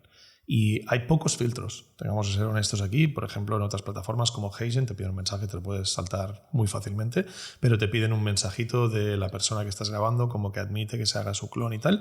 En vuestro caso con las voces, no. O sea, directamente tú subes una voz y esa voz la puedes clonar de forma inmediata, sea la tuya o sea la de Harrison Ford. ¿Cómo ves esa parte moral? ¿Por qué habéis decidido tirar por la apertura de decir, oye, la herramienta no es quien comete el crimen, esto es un martillo, si lo utilizas para algo bueno o para matar ya es cosa tuya, ¿no? Sí, no, a ver, nosotros lo que hacemos es clonamos voces a 2 niveles de calidad, ¿vale? Calidad es los 10 segundos, instant voice cloning que le llamamos, ¿no? 10 segundos, 1 minuto de tal. Y la calidad es sustancialmente inferior a lo que tu propia voz sería, ¿no? Entonces, yo que tengo un acento muy específico, más catalán y tal, me hace un acento totalmente plano, me desaparece totalmente la versión, mi acento catalán, ¿no? Pero es el sacrificio que le hemos puesto. Entonces, no es una voz perfecta, funciona bien, pero es una voz perfecta, ¿no? Sí que es verdad que para clonar esa voz, nosotros te pedimos que nos digas que realmente tienes el consentimiento de esa persona, ¿no? No obstante, si tú quieres una voz de alta calidad, tienes que tener un voice capture, ¿no? Es decir, te aparece una pantallita, lo que decías, en el cual tú has subido la data original para clonar y te enseñamos una frase y nos dices la frase en ese momento.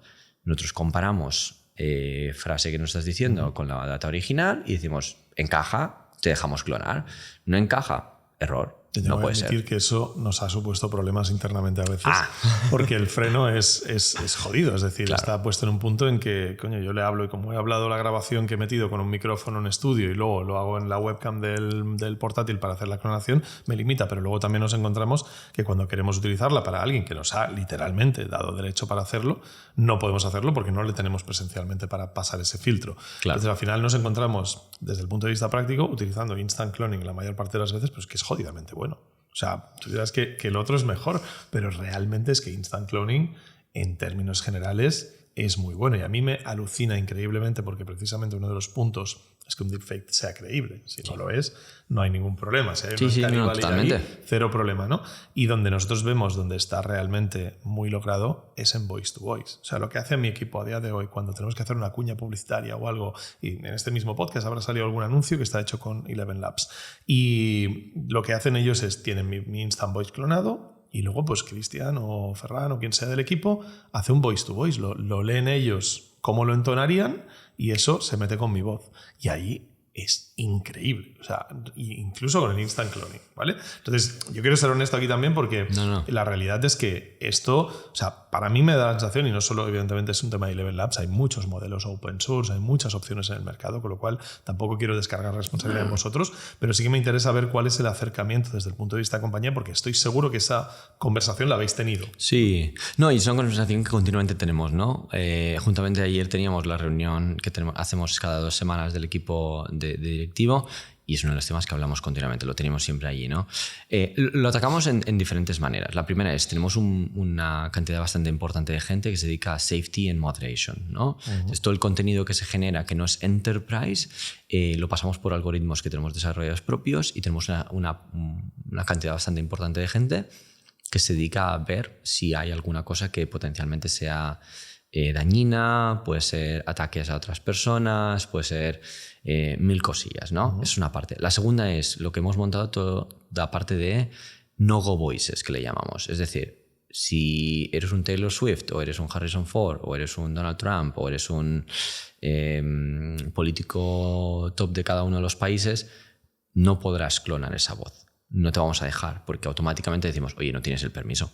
Entonces, pero claro, no lo puedes hacer con todo el mundo, porque al final, claro, yo tengo un hermano gemelo y tenemos la misma voz. Claro. Entonces, claro, si yo me pongo mi propia voz y digo, mira, voy a poner mi propia voz en la plataforma y la pongo como no-go voice. O sea, tú lo que haces es entrenar una voz, clonar una voz, pero decir que esa voz es tuya y que nadie la puede utilizar. Nosotros lo hacemos a nivel corporativo dentro y trabajamos con celebrities y tenemos un equipo solo centrado en eso. Tenemos un modelo que es el modelo No-Go Voices y ese modelo vamos incorporando data de gente que tenemos que ir añadiendo allí. Y si yo intento entrenar una voz de Donald Trump, me salta la alarma porque detecta que esa voz ya la tenéis en ese No-Go Voice. Correcto, exacto. Vale. Pero claro, ¿cómo lo expandes si yo tengo un hermano gemelo? Pero es que todos pensamos que nuestra voz es independiente o única y a efectos prácticos no lo es tanto, ¿no?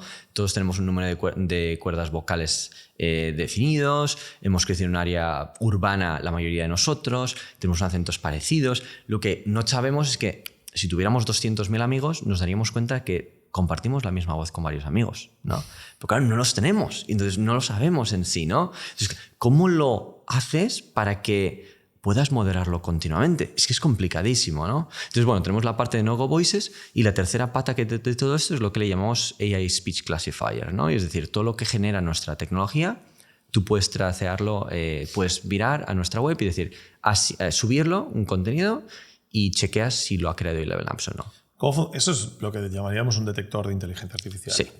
¿Eso funciona de verdad? Sí. Es decir, porque, por ejemplo, Mira Murati yo creo que fue en noviembre del 24, dijo que OpenAI tenía un detector de imágenes que funcionaba al 95% en una ponencia y no llegó a salir al mercado porque parece que el único camino es meterle una marca de agua en la creación, que eso es algo que tal, ¿no? Pero, y encima en texto ya es aún más complicado. Pero en voz vosotros le metéis una especie de marca de agua que solo vosotros podéis detectar, ¿o es un tema? Claro, la diferencia era que OpenAI decía, o Mira Murati decía que ellos lo detectaban al 95% y hay otras empresas que lo han intentado hacer también. La cosa es que ellos no pueden detectar si una cosa la han hecho ellos o lo ha hecho Midjourney. Ellos podrán detectar 95% que lo han hecho ellos, pero no se lo has hecho con Midjourney o se lo has hecho con Flux. ¿Cómo lo pueden detectar? Porque al final si tú generas, pues en el caso vuestro, ¿no? Una voz, no sé si es tecnología que no podéis divulgar o compartir, pero si tú generas un audio, ese audio al fin y al cabo son pues esa voz, esas ondas. ¿Cómo le puedes insertar algo que tú detectes? ¿Es un tema de que el archivo en sí tenga un paquete de datos o es un tema de la voz? Es un tema de cómo hemos creado ese contenido. Es decir, tú puedes hacerle un fingerprinting y le pones un paquete dentro de la waveform o lo que sea, pero claro, tú luego vas a editarlo y lo eliminas y ya está, ¿no? Lo que nosotros hemos hecho es nuestro modelo genera de una manera muy específica el tema de voz. Tú no lo ves en ninguna parte, no lo percibes, no lo oyes, nada. Pero nosotros hemos creado un decodificador de cómo se ha creado ese contenido. Okay. Entonces nosotros solo para nuestro contenido, el que generamos nosotros, podemos decir si es nuestro o no es nuestro. ¿Y el margen de error ahí? Y el margen de error es muy bueno, no hay ningún problema. Así que es verdad que si vas y haces muchísimas modificaciones, empiezas a añadir contenido, etcétera, pues evidentemente te vamos a dar un rango y te vamos a decir, oye, pues esto es 35% de Eleven Labs, ¿no? Pues claro. Y el objetivo de eso es exportarlo a que cualquier reproductor pueda utilizar vuestro detector, convertiros en un estándar de mercado, en un ISO de detección. No, nosotros solo queríamos dar la posibilidad a que todo el mundo verificara si algún contenido ha sido generado por nosotros o no. Nosotros no queremos ser en ningún momento un estándar. Es más, nos encantaría que alguien cogiera la batuta, se convirtiera en el estándar y nosotros lo integramos totalmente. Porque al final no es una cosa que no queremos... es una cosa de confianza, ¿no? Si es Eleven Labs el que te está diciendo si sí o si no, y te lo hace para todos los otros modelos, al final vas a pensar, esta gente, no sé, hay alguna cosilla ahí rara, ¿eh? Un organismo, ¿no? Claro, que esto tiene que ser independiente. Tiene que ser totalmente independiente. Lo que pasa es que no hemos encontrado a nadie que haya montado buena tecnología que lo utilicemos varios. Y entonces, pues de momento seguimos con nosotros, pero idealmente cambiaríamos lo antes posible a todo esto. Y al final es eso, es decir, el mercado, nosotros queremos ser transparente con el contenido que generamos. No te vamos a poder decir inmediatamente, porque si no la gente lo puede eliminar, que esto ha sido creado por Eleven Labs. ¿Cómo lo haces? Pues oye, conéctate a la API si quieres, o sube el archivo directamente a nuestra web. Nosotros te decimos si sí o si no. Puramente. Y hay una última pata de todo esto, que a mí es la parte que me parece muy interesante, y es que somos los primeros que lanzamos lo que le llamamos el Voice Marketplace, ¿no? La library. Y ahí tenemos más de 5.000 personas que voluntariamente han puesto su propia voz allí para generar... que ganan dinero. Y que ganan dinero. Es que tenemos...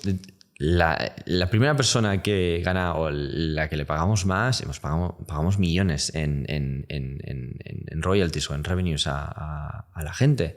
Pero la primera persona es una mujer americana que es muy popular en unos clientes que tenemos y una burrada. Pero es que el segundo es un hombre español muy conocido en España, que tiene récords en cuanto a cantidad de audiobooks publicados, cuñas publicitarias.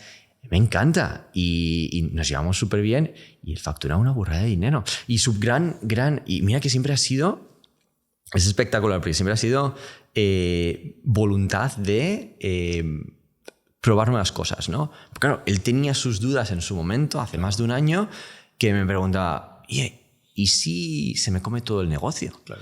¿Y si un Penguin Random House o un Planeta deciden... Dejan de pagarme porque utilizan Eleven Labs, ¿no? Claro, yo genero todo mi dinero con esto, ¿no?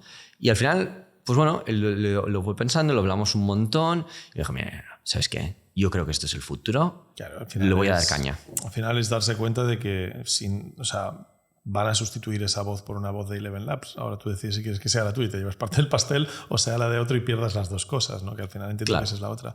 Esto me lleva precisamente al tema del mercado, y no quiero focalizarlo solo en el mercado laboral, en lo que es Eleven Labs, ¿no? Porque evidentemente vosotros estáis pegándole un viaje importante a la industria de la locución, del doblaje, y eso es innegable, o sea, eso está ahí. Pero llevémoslo más al mercado laboral e inteligencia artificial.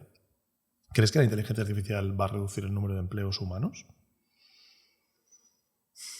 Es una buena pregunta. Y espero no ponerte mucho en compromiso, porque es una pregunta complicada, porque al final sois parte involucrada. Sí y no. Hay una parte del mercado laboral que es muy repetitivo, que a efectos prácticos va a desaparecer, ¿no? ¿Cuánta gente quiere trabajar en un call center? ¿Cuánta gente disfruta trabajando en un call center? ¿No? Es un mercado que desaparecerá en muchísimo, o se convertirá en mucho más pequeño, porque pues, si hay 10 personas trabajando, pues a lo mejor dentro de 2 años solo necesitas 2 personas, ¿no? Mira Filipinas, por ejemplo, que el año pasado ya anunciaron que era una crisis nacional en ese momento, y han empezado a entrenar a la población para hacer cambio. Y han pasado a data labeling, a estar en... ¿Por qué? Porque su gran fuente de ingresos a día de hoy no deja de ser call centers. Y lo mismo la India, ¿no? Tuvo que hacer una declaración nacional de que tenían un problema serio entre programadores y call centers. Y es que es real. El problema es si no hablamos de ello, es como no existe, ¿no? No se toman medidas. No, pero no, hablemos de ello porque hay que poner una solución. Y entonces, por una parte se eliminan unos tipos de trabajo, pero por otra yo creo que se van a crear otros nuevos totalmente desde cero, que no tenemos ni idea a día de hoy, ¿no? Entonces, bueno, es una combinación de varias cosas. La parte de dobladores yo creo que no va a desaparecer, porque si tú tienes una película top, tienes un Barbie, por ejemplo, o tienes, un Dune, vas a seguir utilizando gente para doblarlo y lo vas a seguir haciendo de la manera tradicional. Bueno, pero ahora mismo vosotros en Francia habéis doblado una peli de Sí. Stallone, si no me equivoco, porque sí. el actor de doblaje murió el año pasado, ¿no? Y querían seguir utilizando la misma voz. Totalmente. Y han utilizado Eleven Labs para hacerlo. Una peli, si no me equivoco, es una peli de Netflix, con lo cual es una peli de producción de alto nivel. No, totalmente. Uno de los mayores actores de Hollywood. Entonces, técnicamente, ¿crees que realmente va a ser necesario el actor de doblaje? Porque si lo habéis hecho en esa peli, entiendo que no ha salido mal, si no, no lo hubieses hecho. Pero es que cuando pensamos en doblaje, lo generalizamos mucho y decimos, el doblaje pasa, ¿no? Pero es que el doblaje está muy centrado en un contenido específico, en una cantidad de películas muy específicas, porque no hay dinero suficiente para doblar todo lo que se produce. Y aquí es donde la inteligencia artificial puede ayudar un montón, ya no sea con nosotros, ya sea con cualquier otra empresa, ¿no? De alargar y tener experiencias diferentes. Pues tienes producciones en Corea que podrían funcionar muy bien en el mercado español, pero que no se están adaptando porque es una hipótesis y no vas a meterle 100.000 euros en doblando varias películas. No, es que no lo vas a hacer porque es que a lo mejor no te compensa, ¿no? Entonces, con tecnología de IA tú puedes doblarla transfiriendo el sentimiento original y tal a la nueva versión en español o en italiano, en lo que tú quieras, y te cuesta una fracción del dinero, ¿no? Y el caso más interesante de todo esto para mí, por ejemplo, es... Yo paso mucho tiempo en Japón porque estamos creciendo muchísimo en Japón. Todo el tema de contenido anime y manga y producciones nacionales japonesas... la exportación es gigante, pero si tú ves el contenido, lo estás viendo en doblajes muy malos normalmente o lo estás viendo en subtítulos. El mercado ha crecido muchísimo en español, en alemán, en inglés, en hindi, etc., ¿no? ¿Cómo damos una experiencia muchísimo mejor? Porque el mercado japonés, cuando ellos producen sus propios contenidos, lo producen para uso interno. Y hasta el año pasado, la cantidad de ingresos que tenía el mercado japonés con producciones japonesas de media entertainment era más alto en el propio Japón que en los mercados internacionales. El año pasado cambió. Entonces empezaron a hacer más dinero de los mercados internacionales que del mercado local. Entonces hay un cambio en la mentalidad y un cambio en el mercado sustancial en que las empresas de entretenimiento japonesas dicen, si yo ahora ya facturo más dinero del mercado internacional, ¿por qué no estoy doblando mi contenido? Claro. ¿Y por qué no lo hago en alta calidad? No lo he hecho porque no me interesaba y no lo he hecho porque me era demasiado caro. Bueno, pero la película que me he gastado una fortuna y tal, ¿cómo la seguiré haciendo? La seguiré haciendo con gente, porque tiene que ser así. Lo mismo con los audiolibros. Vamos a seguir teniendo unos audiolibros que van a ser con gente y vas a tener un Michelle Obama o un, yo qué sé, cualquier celebrity que escribirá su propio libro, memorias y tal, y vas a generar un audiobook con gente. Pero tienes un long tail de contenido que a día de hoy nos está generando audiolibros por el simple hecho de que no es económico. Ahí es donde la inteligencia artificial te puede ayudar mucho. ¿Cómo ves el futuro del mundo con inteligencia artificial? ¿Hacia dónde crees que vamos? No lo sé. No lo sé. Yo creo que vamos estamos en aguas totalmente nuevas que nadie puede predecir lo que va a pasar. Al final todos acabaremos haciendo seguramente en 10 años, en 20 años, un trabajo que no nos hubiéramos imaginado nunca. De la misma manera que anteriormente pues, había carruajes y había pues, la gente que llevaba los coches de carruajes y esa gente pues, tuvo que encontrar otro trabajo, ¿no? ¿Y hemos mejorado o hemos empeorado? Hemos mejorado. Es que la sociedad ha mejorado muchísimo, ¿no? Sí, entonces, lo que pasa es que la inteligencia artificial quizá no es comparable a pasar de caballos a coches, ¿no? Es decir, hablamos de algo que el coche reemplazaba al caballo y se reemplazó, y de hecho ya no hay caballos como método de transporte, sin ninguna duda. De hecho, hay una gráfica muy interesante en la que se ve la transición y fue cuestión de 15 años en las que de repente no veías un coche nunca y a que no veías un caballo nunca, ¿no? Fue algo que para la época es muy rápido en términos de la poca tecnología que había, ¿no?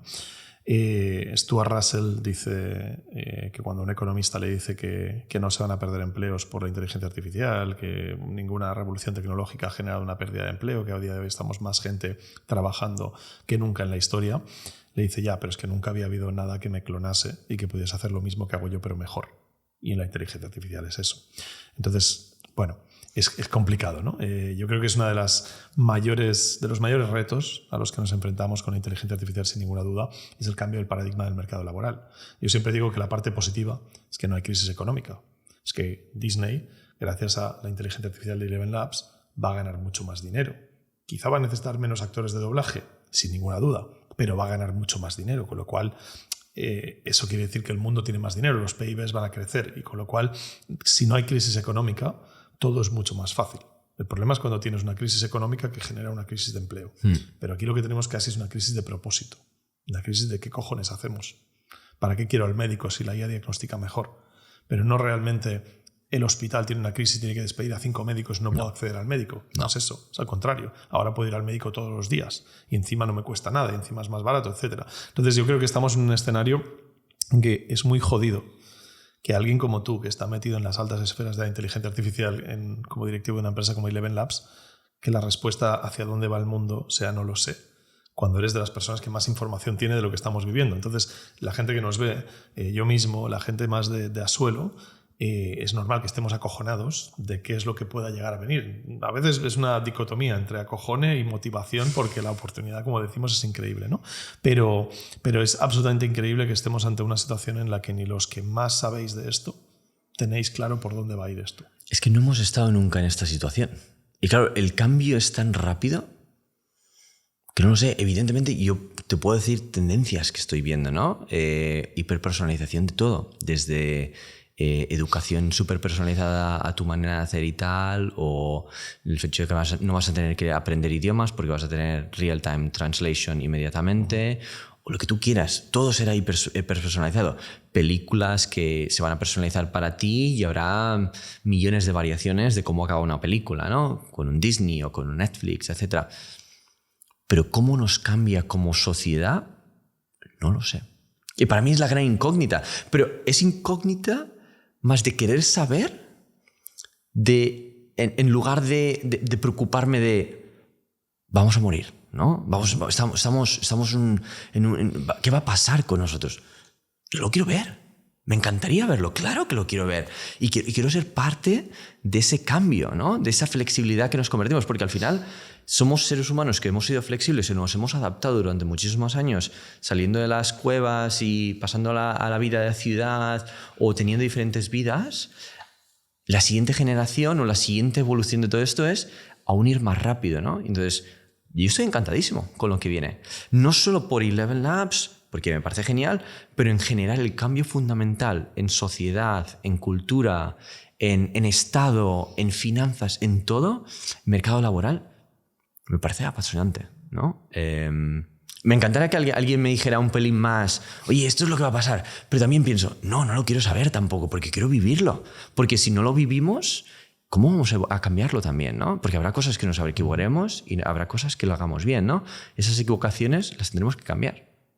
Dentro de esa, a mí me gusta también, es que Max Tegmark es un tío que me encanta en el MIT, y también tiene otra metáfora en la que habla de que estamos en un banco de niebla, ¿no? Que estamos en un banco de niebla en el que nadie sabe lo que va a pasar hasta que nos salgamos de él. Cuando salgamos de él probablemente veremos el horizonte y veremos como de chungo o positivo, si es una distopía o utopía, lo que nos espera ahí cuando tengamos mucho más claro hasta dónde puede llegar la inteligencia artificial, ¿no? Pero que mientras estamos en este banco de niebla, yo siempre le añado esa metáfora que le pegas una patada a la piedra y sale oro, con lo cual tiene poco sentido intentar mirar hacia cuánto dura el banco de niebla cuando es imposible prevenirlo.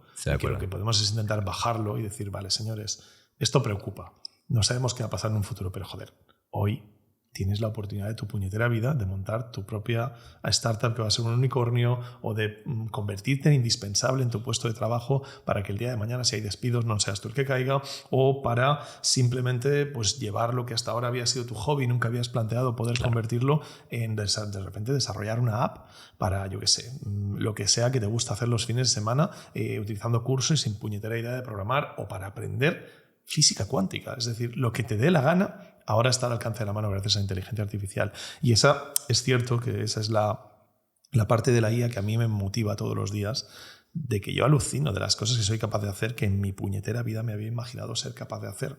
Y es gracias a la inteligencia artificial. Lo mismo con mi equipo y lo mismo con poder crecer mi empresa a niveles que no había soñado, ¿no?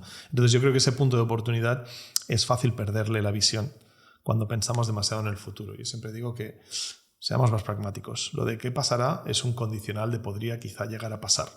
Pero lo de que hoy empiezas a utilizar Eleven Labs o ChatGPT o tal y tu día a día cambia de forma radical es una realidad que es totalmente tangible, con lo cual hay que aprovechar esa oportunidad. Sí, sí. ¿Cuánta gente conoces que están descontentos con su trabajo, llevan 10 años, 20 años en el mismo trabajo y lo único que hacen es quejarse, ¿no? Tienes una opción de cambiar. Y antes entiendo que a lo mejor hace un tiempo pues era más complicado por tema de la cultura, de lo que pensarían las otras personas, de qué ibas a hacer y tal. A día de hoy es muchísimo más fácil todo esto, ¿no? Es una oportunidad. Y si no entras en la oportunidad, el ciclo de aceptar que esto es una oportunidad y que puedes utilizarlo para tu propio beneficio, ¿cuál es la otra alternativa? Porque es lo que decías tú, no sabemos lo que va a pasar en un futuro. Bueno, pues divirtámonos mientras estamos aquí, ¿no? Desde luego. Carlas, llevas mucho tiempo con el tema de startups, invirtiendo en ellas y ayudándolas a crecer. ¿Es el mejor momento de la historia para montar una startup? Sin duda. No ha habido nunca mejor momento. Hay muchísimo dinero encima de la mesa, hay gente muy inteligente. En Europa, sobre todo, tenemos gente que ha montado otras empresas o que ha escalado otras empresas y tiene una experiencia brutal. Hablamos inglés muchísimo más que hablábamos hace 2 años o hace 5 años o hace 10 años. Te puedes comer el mercado, no solo español, sino americano, japonés, indio, lo que quieras. No ha habido mejor momento. No ha habido mejor momento para nada. Y si no lo haces, al final todo el mundo se piensa que startups es gente joven que pues, oye, se nos va la cabeza un día y decimos, bueno, pues vamos a trabajar para una startup, ¿no? No es el caso. No es el caso. Hay casos, mira a Travis Kalanick de Uber, mira, yo qué sé, hay un montón de ejemplos de gente que llegó a un nivel, que llegó a una posición cómoda en su vida y que dijo, pues no me satisface lo que estoy haciendo y me da igual si tengo 30, 40 o 50 años, quiero hacer algo diferente, ¿no? Y ahora se ha democratizado muchísimo más porque tenemos acceso a ese capital y tenemos acceso a gente muy buena que nos rodea y sobre todo porque estamos conectados con cualquier persona en el mundo que queramos. Evidentemente no estaré conectado a lo mejor con un Mark Zuckerberg, pero me da igual estar conectado o no con un Mark Zuckerberg. No me va a hacer ninguna diferencia en si monto una empresa o no, ¿no? Pero sí que puedes acercarte a un montón de gente que te pueda ayudar a hacer esa realidad, esa idea que antes no tenías, ¿no? Entonces es que el mercado es ahora, el momento es ahora y si tienes la energía y la pasión, dale caña, dale caña. Pues yo creo que con esto nos quedamos, Carlas. Muchísimas gracias por la honestidad y la transparencia. Sé que en algunas preguntas igual te he puesto ahí un poco las cuerdas, pero me encanta que estéis dispuestos a que esto vaya sin filtros porque lo agradecemos muchísimo y aquí no lo hacemos de otra forma. Así que muchísimas gracias por venir. Estoy seguro que a la gente le va a ser súper útil. Gracias a ti por invitarme.